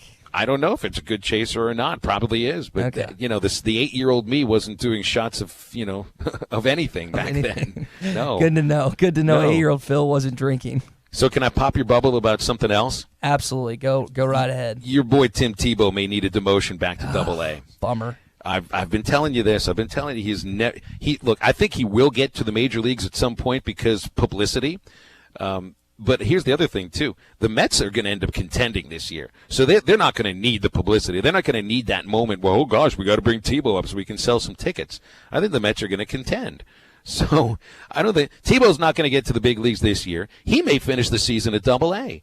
In 20 games at Syracuse, the Mets AAA affiliate, Tim Tebow is 10 for 67. That's a 149 batting average. He's not even hitting against left-handers because he can't hit lefties. Hasn't hit a home run yet. And he has struck out 25 times. That's 15 more strikeouts than base hits. Tim Tebow, and look, I'm not hating on him. I think it would be really cool if he succeeded, but he's not going to succeed in baseball. He's not a Major League Baseball player. He's not even a AAA player. Changed my mind. You're the baseball guy, so it's honestly, every time we have a baseball conversation, it's just an automatic win for you. That's why I rarely argue with any of these topics. I just hope he does well, but it doesn't look like he's doing it. With the statistic you just read off, just doing off the top of the head, in my head, you're getting a hit at about 1 every 7 at-bats, which is not good, even for a minor league player. It's not bad math, though, by you. Yeah, thanks, bud. Appreciate it. He's got a strikeout average of 373. So his strikeout average is what Heston Kjerstad is hitting in the last 18 games. So Kjerstad's hot, and Tim Tebow's bat is not.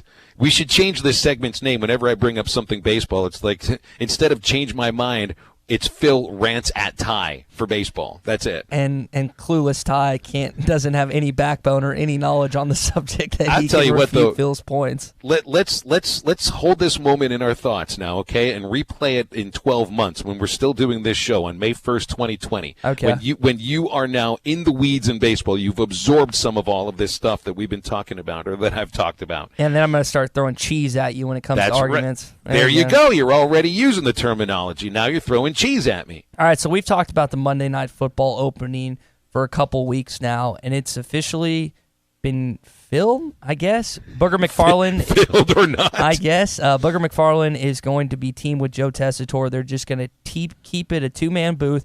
And as you know, I really like two-man booths. I don't like three-man crews when it comes to a play-by-play and two color guys. The only one I like really is Mike Breen, Jeff Van Gundy, and Mark Jackson. Outside of that, and I love Bill Rafter, I love Grant Hill, and I love Jim Nantz, but I don't like them three together. Even though I think they do a good job, I just don't like that setup. I like Booger in the studio. I like when he was doing SEC Network stuff and stuff like that. I don't think he's a good color guy, Phil, and I really want to, but I just don't. The best line he had last year was the biscuit one, and then also he was talking about like something about like a girl's bikini, how it certain like only covers up some stuff. I can't remember the line, but it was pretty funny. And Lisa Salters is a great sideline reporter. I'm really happy about that. And Joe Tess is one of my favorite play-by-play guys. But this is just a bummer. And I get why ESPN is doing this at this point because there's really not a lot of options out there. You have Peyton Manning turning them down again. I don't know how many times he's turned them down. They really want him. He just doesn't seem to be interested in that gig itself. But at this point, ESPN, as much as I hate to admit it, they did a good job in just trying to try this instead of adding someone completely different to screw up the chemistry once again. They're going on year 2 of this partnership with Tess and Booger. We'll see if it gets any better. But I think ESPN, as much as I hate to admit it, as much as you and I both want McAfee, I think they made the right decision. Changed my mind. Well, they obviously made the wrong choice because Pat McAfee should have been forced into the booth. I mean, this was such an easy home run hire to hit if you can just see it right there in front of you. The executives at ESPN obviously are having a really tough time now shutting down a publication that's been operating since 1998 in ESPN the magazine, who probably lost all of their subscribers over the last 2 years. And first of all, hiring Jason Witten was an obvious mistake because you can't just throw somebody into the booth and expect them to be good. And the Boogermobile blew up. So there's no more Boogermobile. They didn't have anywhere else to put Booger. So after swinging and missing at Peyton Manning and not being tough enough to take the chance on Pat McAfee, they're going with somebody who, honestly, he's going to do a good job. I think Booger will do great, and I think he won't try to swallow up the booth. He'll let Joe Tessitore do his thing, and maybe this is the pairing that they needed from the start. Because Joe Test still, to me, feels like a little bit of an odd switch from all the college football he'd done to Monday Night Football. It's not that he can't do it, but I think in the second year he'll be better in that role, especially with somebody that I think he got along with McFarland, and someone that has done broadcasting so much longer than Witten has in different roles. To me, this is a logical next step for Booger McFarland, and I think I'll commend ESPN for a good hire. And you think Sean McDonough went back to college football because he missed it. I'm curious to see if Joe Tess ever ends up going back to college football. I know for broadcasting-wise on ESPN, that's the pinnacle. That's Monday Night Football. I don't know if there's for ESPN rights' sakes, I don't know if there's a better call in the network that you'd want to be the play-by-play guy for. You could argue the national championship with Fowler and his top-of-the-line crew that they get every Saturday night, but I think that's the pinnacle play-by-play-wise. But I don't know, man. There's something to me about college football. We'll see if Joe Tess stays in that position for the next couple of years. All right, so my last thing, have you ever had to clean your place for your mom to show up and stay, Ty? Yes, I've had to do that before, just so I don't look like a slob when I clearly am. This is totally nerve-wracking. Now, I leave for Kentucky tomorrow with Arkansas baseball. My mother, my sister, and my niece are flying into Little Rock. They're coming here to watch my daughter perform in her dance recital and my son play in a baseball game. But I'm not going to be here at all. So, and they're staying at my place. I said, why do you have to get a hotel? I got plenty of room for you. So come on over here and I'll take care of the place for you. So now I got to clean the sucker up. And I'm not like extremely messy, but at the same time, I don't spend a lot of time at this apartment now, and I do have a couple of kids that can tear the place up. So I'm nerve-wracked right now. This is seriously difficult work. But then again, maybe my mom will clean up no matter the things that I leave for her here. And I'm not going to leave a mess, but I bet you she can find the smudge of dirt here and the dusty counter there that I missed. But maybe her needs aren't quite that difficult to fill because she's asked me 3 questions today. The first one I had to laugh at. I had to laugh because she asked if I had a hairdryer. That's just funny. And almost insulting, when you're talking to somebody that lost his hair and hasn't paid for a haircut in 8 years. But yes, I do have a young lady that stays here, and so maybe she would need the hairdryer. But no, Mom, I do not have a hairdryer, and thank you very much for asking. Next 2 questions she asked, do you have shampoo? Well, I just so happen to have some shampoo. Most people do. Third question, you have vodka? That came out. And it's like, yeah, Mom, I've got some of that. Got some of that too. So because this is a woman that's got very simple needs. Obviously, she just needs to wash her hair, just needs to dry her hair, and just needs a drink. That's all she needs. That's her. Was it Castaway with Tom Hanks when who is it? Winston? Is that his volleyball's name? What's the volleyball's name? It was Wilson. Wilson. Okay, yeah, that'd be those are her Wilson, if you will. Wow, that's great. Isn't it good? So now she likes Cosmos, so that means I've got to go get some Cointreau.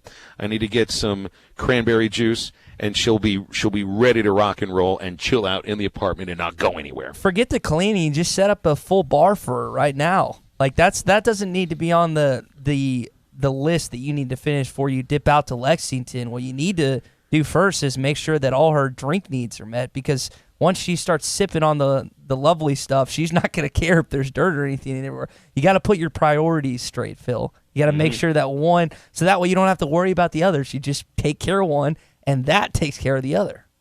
Yep, I agree. All right, what do you got last for me here? All right, last thing. Vince Carter, man, ageless wonder. He's coming back for his 22nd NBA season, Phil. Wow. 22nd. We complain about our physical ailments, whether it's your knees, whether it's my ankle. It seems like that we're breaking down. This dude's coming back for a 22nd professional season. He's an ageless wonder. Changed my mind.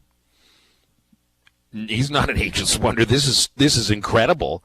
It's incredible for anybody to be playing a professional sport at that age.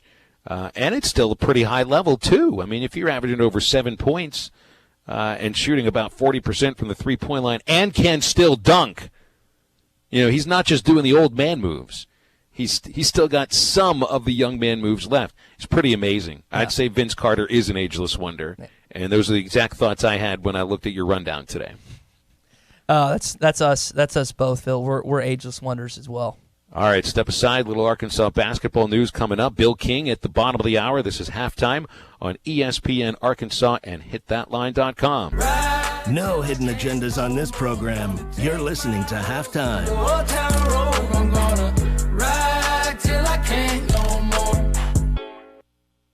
When was the last time you looked forward to seeing the dentist? Well, if it's been a while or you haven't had the best of experience with dentistry, meet Marcy Van Ash McKinney of Family Dentistry. They take care of it all: crowns, bonding, dentures, bleaching, and cosmetic dentistry. They even offer oral consciousness sedation available for your comfort. That's Marcy Van Ash McKinney Family Dentistry at 807 South 21st. Call for an appointment today, 494-7600. That's 494-7600. Looking for a new home course this golf season? Eagle Crest Golf Course has memberships as low as $83 a month for Zoysia fairways and bent grass greens. Is your whole golf group ready to join Eagle Crest? 4 new members can join for just $1,150 each for the entire year. Individual annual memberships are just $1,250 a year. Call Eagle Crest Golf Course right now for all the details. 632-8857. That's 632-8857. Eagle Crest Golf Course, Highway 64, just east of Alma. Spring is in the air, and spring fishing season is here. And Jelco Outdoors has the fishing gear you need to hook the big wall hanger this spring. Rods, reels, baits, tackle, fishing clothing, and rain suits, plus fishing kayaks. Jelco has it all for you. The best quality name brands at fair prices. Jelco Outdoors, your spring fishing headquarters in the River Valley. Shop local. Shop Jelco Outdoors, 4600 South Zero in Fort Smith.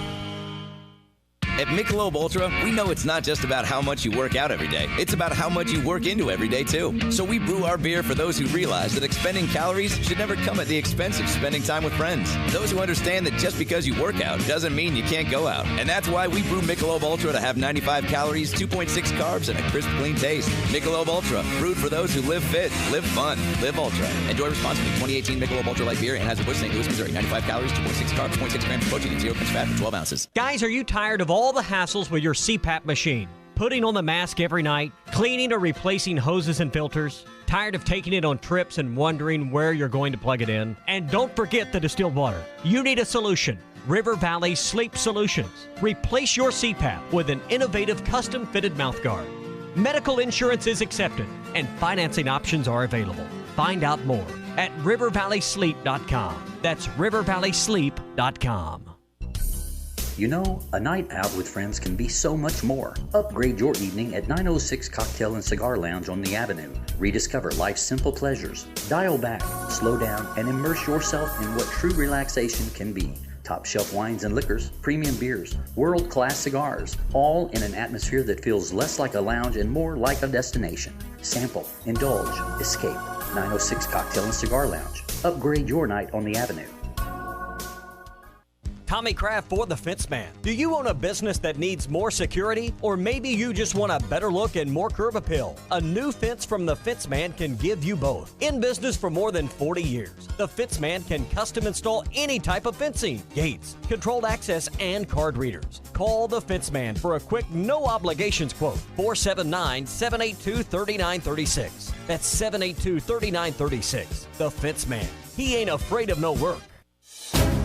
This is the Morning Rush. And Nolan Richardson, coined this whole thing. When you create a monster, you got to be able to feed it. And if you run out of food, the monster will eat you. And with Dave Van Horn, and I don't think he's running from it because I think he embraces that expectation. Yep. He embraces fans' level of expectations, not only for this team this season, but for this program in general, that College World Series is where you expect to be. Don't miss the Morning Rush. Weekdays from 6 till 9. Only on ESPN 95.3.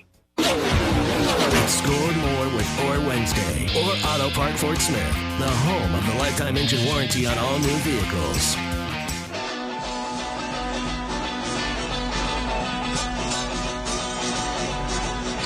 You're listening to Halftime with Phil Elson and Tye Richardson. High drive by Fletcher, right field. That one's way back, and it is way out of here. Dominic Fletcher crushed that to the last row of section 135. Well, what are the things Arkansas basketball needs? They need size. They need strength.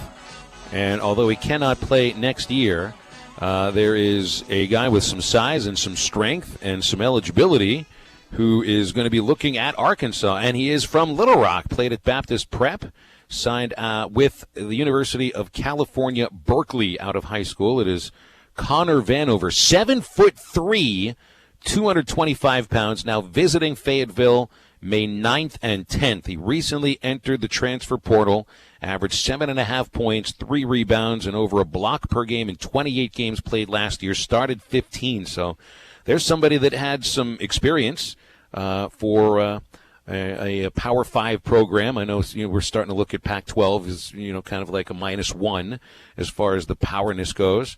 But he's also got a connection to the state, 2 of them. He's from the state. His mother played for Arkansas women's basketball. Didn't get an offer from Mike Anderson.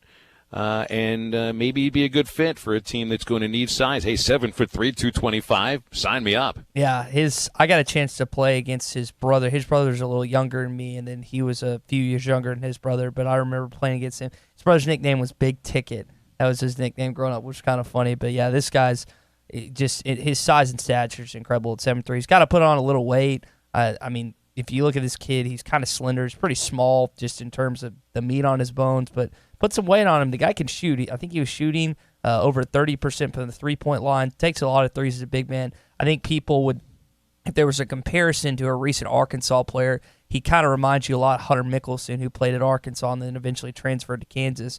But it really seems like that we kind of had questions about what Eric Musselman was going to do in terms of recruiting Arkansas kids, recruiting transfers and stuff. It looks like he's going after in-state kids as well, because he also got a chance to visit with Chris Moore earlier this week. Chris Moore, for those who don't know, out of West Memphis. He's a 4-star kid, about 6'6", really built already for his age. He's going to be a senior next year. You got a chance to meet him earlier this week. Moore's actually meeting with Rick Barnes today. But we're having Andy Katz on tomorrow, Phil, NCAA correspondent. Good get, Ty. Thank you. Appreciate it. And Katz actually had Eric Musselman on his podcast earlier this week, and they talked about how he's going to change his recruiting mindset here at Arkansas. We really didn't have any JC guys at Nevada. We really only had one guy in 4 years, but the transfers obviously was a huge part. Not really grad transfers either. We only had 2 grad transfers in 4 years, but we had a lot of guys that sat out that we were able to work with and build. Most of them were Power 5 transfers, and I think that that's still going to be a big part of any program. You look at even Kansas is heavily involved now in transfers, but there's got to be an adjustment as far as younger high school players, because when you're at a place like Arkansas, you have the ability to recruit 4- and 5-star players. One of the things he mentioned in Nevada, there's no one within driving distance that was worthy of coming to school. So now I'm just kind of curious. It's one thing to say these things. It's another thing to actually follow them through. I'm curious how much time and effort him and his staff implement when it comes to recruiting kids at Arkansas. It seems like that he might change up his recruiting process a little bit based on what he did in Nevada. Yeah, I mean, I thought that and to me, I love the coaches that are not a one-size-fits-all. You've got to be able to do things differently depending upon your personnel that are in front of you. And why would you run a program like Arkansas the same way you ran Nevada? And you might run your practices the same, have expectations for the players that are the same, but you have the ability to go after high school talent because you're playing in a conference like the SEC, while at the same time you know how to speak to transfers and more experienced players that are looking for a better opportunity. And so you're kind of looking at this from almost the best of both worlds. I love the fact that he built that Nevada program in the way that worked for Nevada. It doesn't mean that it works at Arkansas, where you can get a mix of things. And I think in the SEC and the other big conferences where you have good programs, you can use that transfer portal to fill the holes from some of the recruits that didn't pan out or that already have left and transferred away. Because if you're going to get transfers coming in, you're probably going to lose some too.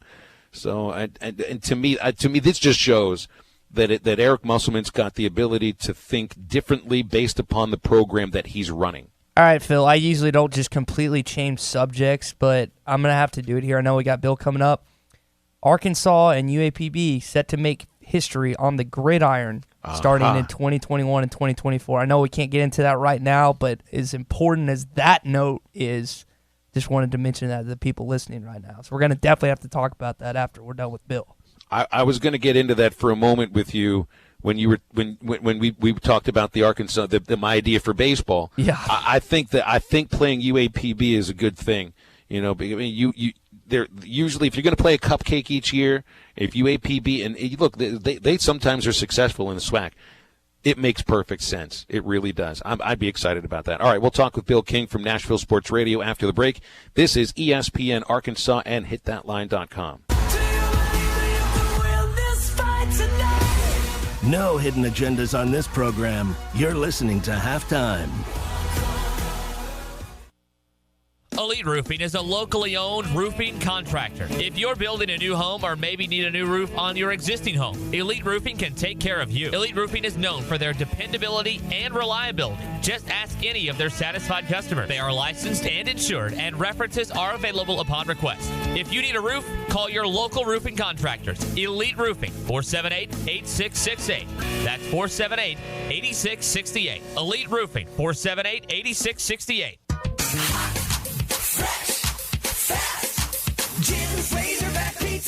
Fresh means fresh, as in no preservatives. That's right. If it's fresh, it doesn't need to be preserved. Try Jim's 100% premium Wisconsin cheese. Fresh whole milk mozzarella, wood smoked provolone, old world style Romano and Parmesan. The freshest all-you-can-eat salad bar in town. No preservatives and fresh every time. Fresh, fast, Jim's Razorback Pizza. At the corner of Greenwood and Gary in Fort Smith. This morning, I heard my mom's favorite song on the radio, and it made me think of all the great times we've shared together and how she's always been there for me. Thinking about her made me smile. So I decided I wanted her to know just how special she is, and I wanted her to know right away. So I called my florist and said, I want a bouquet that'll make Mom's heart dance. When you call, we deliver. Whether you're making an ordinary day special or celebrating a special occasion, call Greenwood Flower and Gift Shop at 996-2127 for same-day delivery, customized gifts, and more. Spring is in the air. Not in the house, Dalton. Okay, AJ. Aw, snap, I told you not in the house. Red Kool-Aid all over the white carpet. Mom and Dad are gonna... It's okay, AJ. I can't believe it. We're so in trouble. I told you so. Thank you for calling Service Master Clean. This is Tanya. How can I help you? Tanya, it's Dalton. For the clean you expect and the service you deserve. Think Service Master Clean. Visit us online at smcleanonline.com. Got a mystery stain on the carpet and the kids insist they don't know what it is? Or you're just ready to give the house a good spring cleaning? Call Service Master Clean at 646-4087. Call today for spring specials. Service Master Clean. For the clean you expect and the service you deserve. It's okay, AJ. Keep your stuff yours. Would you spend less than $500 to secure your home? Guardtronic offers a home security package for only $425 and $19.95 a month. If an alarm goes off, Guardtronic makes the call to get you help 24/7, 365. Celebrating 60 years in business, Guardtronic is a family-owned business, now in the third generation of folks who want to make sure your stuff stays yours. Call them today, 785-2323, or visit guardtronic.com. License E050. Halftime is brought to you by Orr Auto Park. Score more with Orr.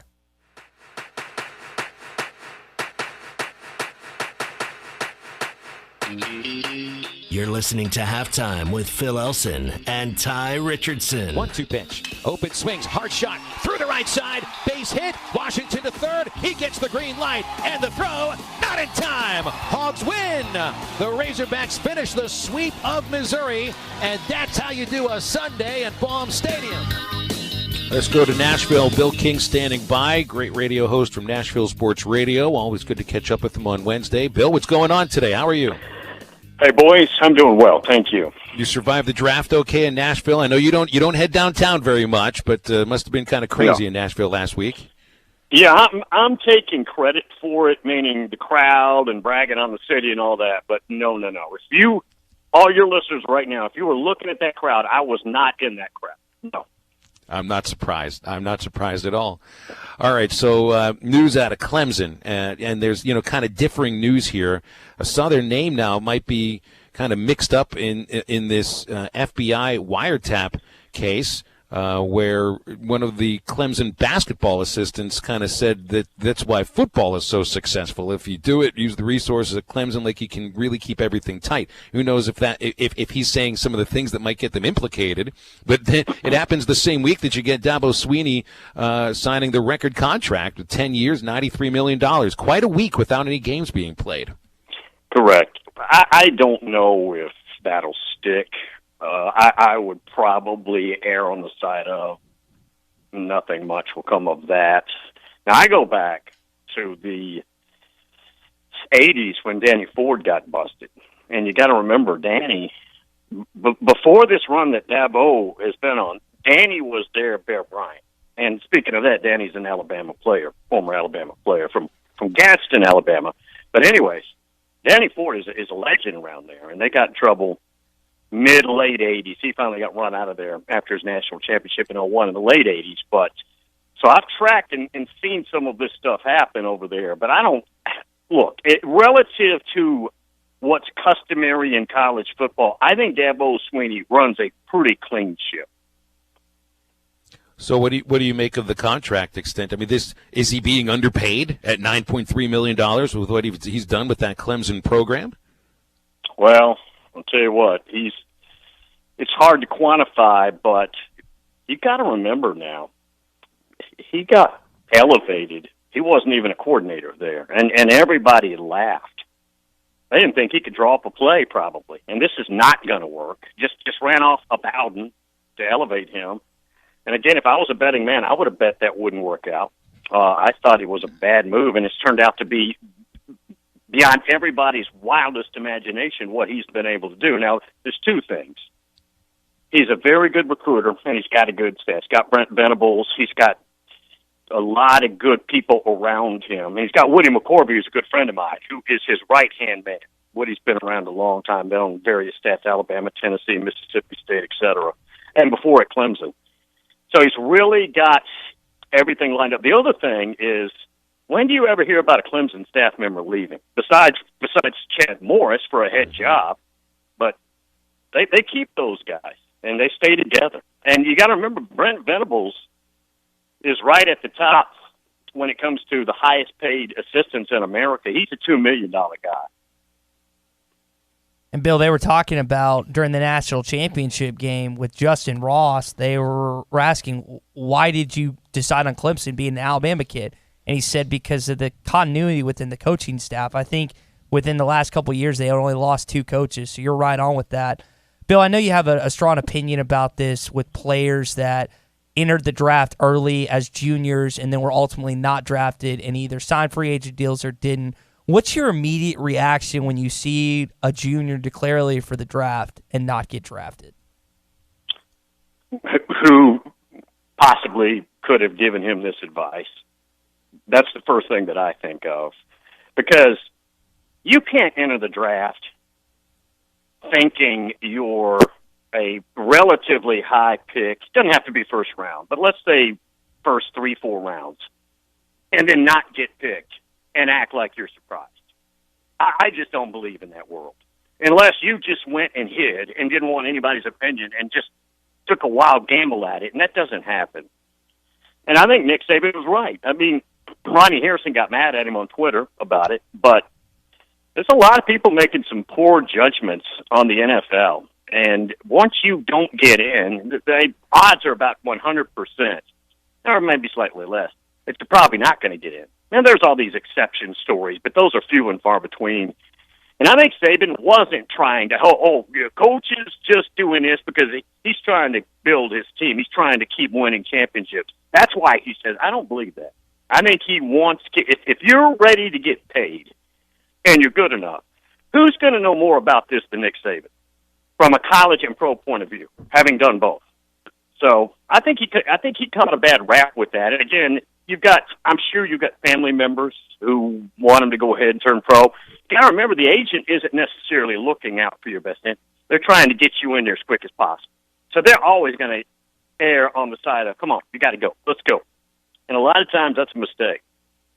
Talking with Bill Keene, Nashville Sports Radio. Bill, we're at the point in time where what you call the non-playing portion of the season, no off-season, according to you and your listeners, because college football is a year-round event. But with the playing portion season of college football ending, with SEC basketball really being hyped up and SEC baseball being the best in the country, what do you enjoy watching more, SEC basketball or or baseball? Excuse me. I swear to you, if it's the regular playing season, probably baseball now. I love college baseball, and this is a relatively new thing for me. I'd say it's in the last 5 years, and I will credit the SEC network for this. The ability to see the games is what excites me, and I really enjoy it. I'd say if you just said, Bill, a random SEC baseball game or a random SEC basketball game, I'd probably choose baseball.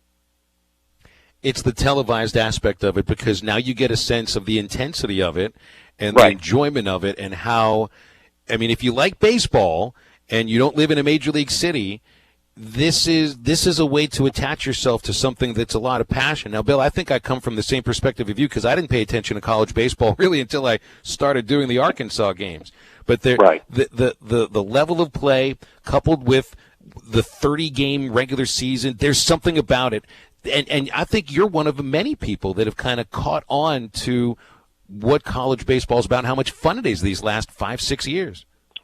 Well, there's another aspect for me, timing-wise. I've got two boys that played all the way up, and one that started out in college to play baseball, and then after his first year decided it wasn't for him. And then another one that would have played, but he had Tommy John. And a lot of these guys, and not all of them, but Kumar Rocker, you've heard me talk about him. I saw him play in 7th grade.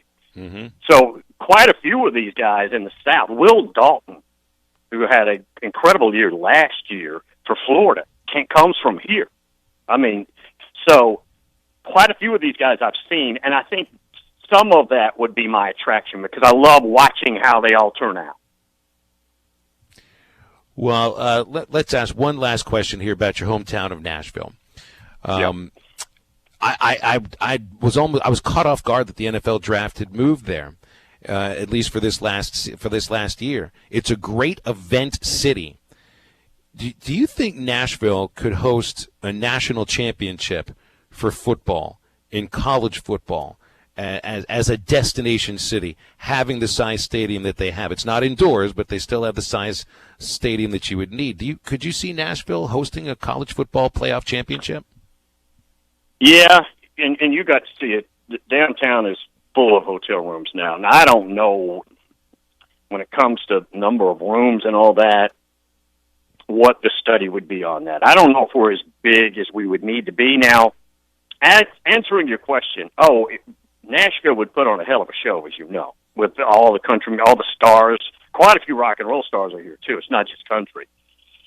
So they would put on a heck of a show. Now, I guess the question would be, and it's beyond my pay grade, infrastructure. Would we have enough of that in our downtown area? And I think that's probably a question.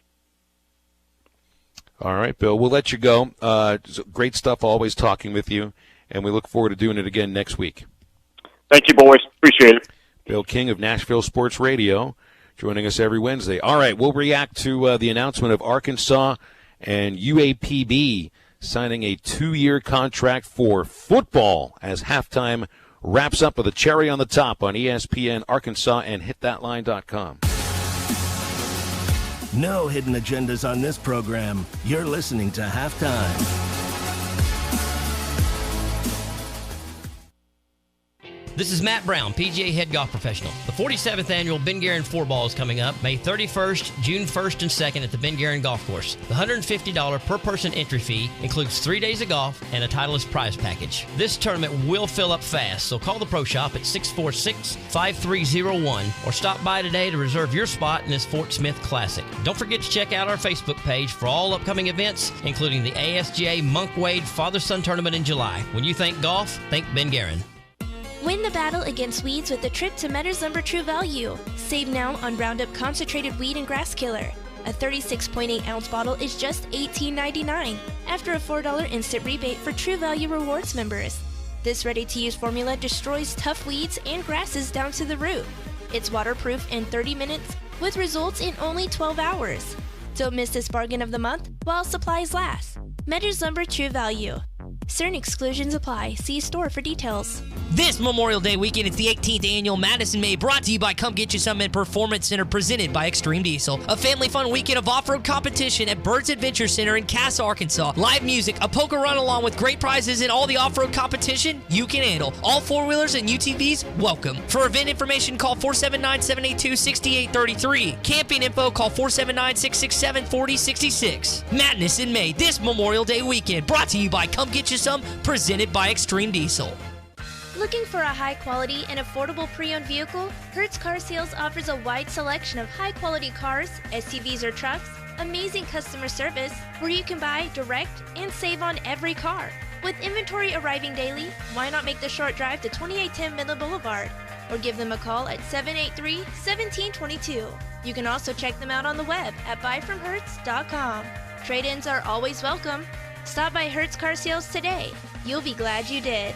Hi, I'm Kelly Smith, owner of Dixie Digital Imaging, the Xerox authorized agency and dealer in the River Valley. The 29 new models of Xerox business printers and copiers represent a quantum leap forward in office technology. They are designed for the way we work today, safely and securely. They're powered by Xerox Connect Key technology. They're innovative and affordable with both black and white and color devices available. For more information, give Dixie Digital a call at 783-6600 or visit us at dixiedigital.com. Dixie Digital Imaging, bringing Xerox document innovations to the River Valley. ProCare Family Health with locations in Bonanza, Chaffee Crossing, and at their new location in Poteau. 1103 Dewey Avenue in Poteau is your primary care clinic, acting as a principal point of health care to patients of all ages. Their emphasis is to educate patients about their health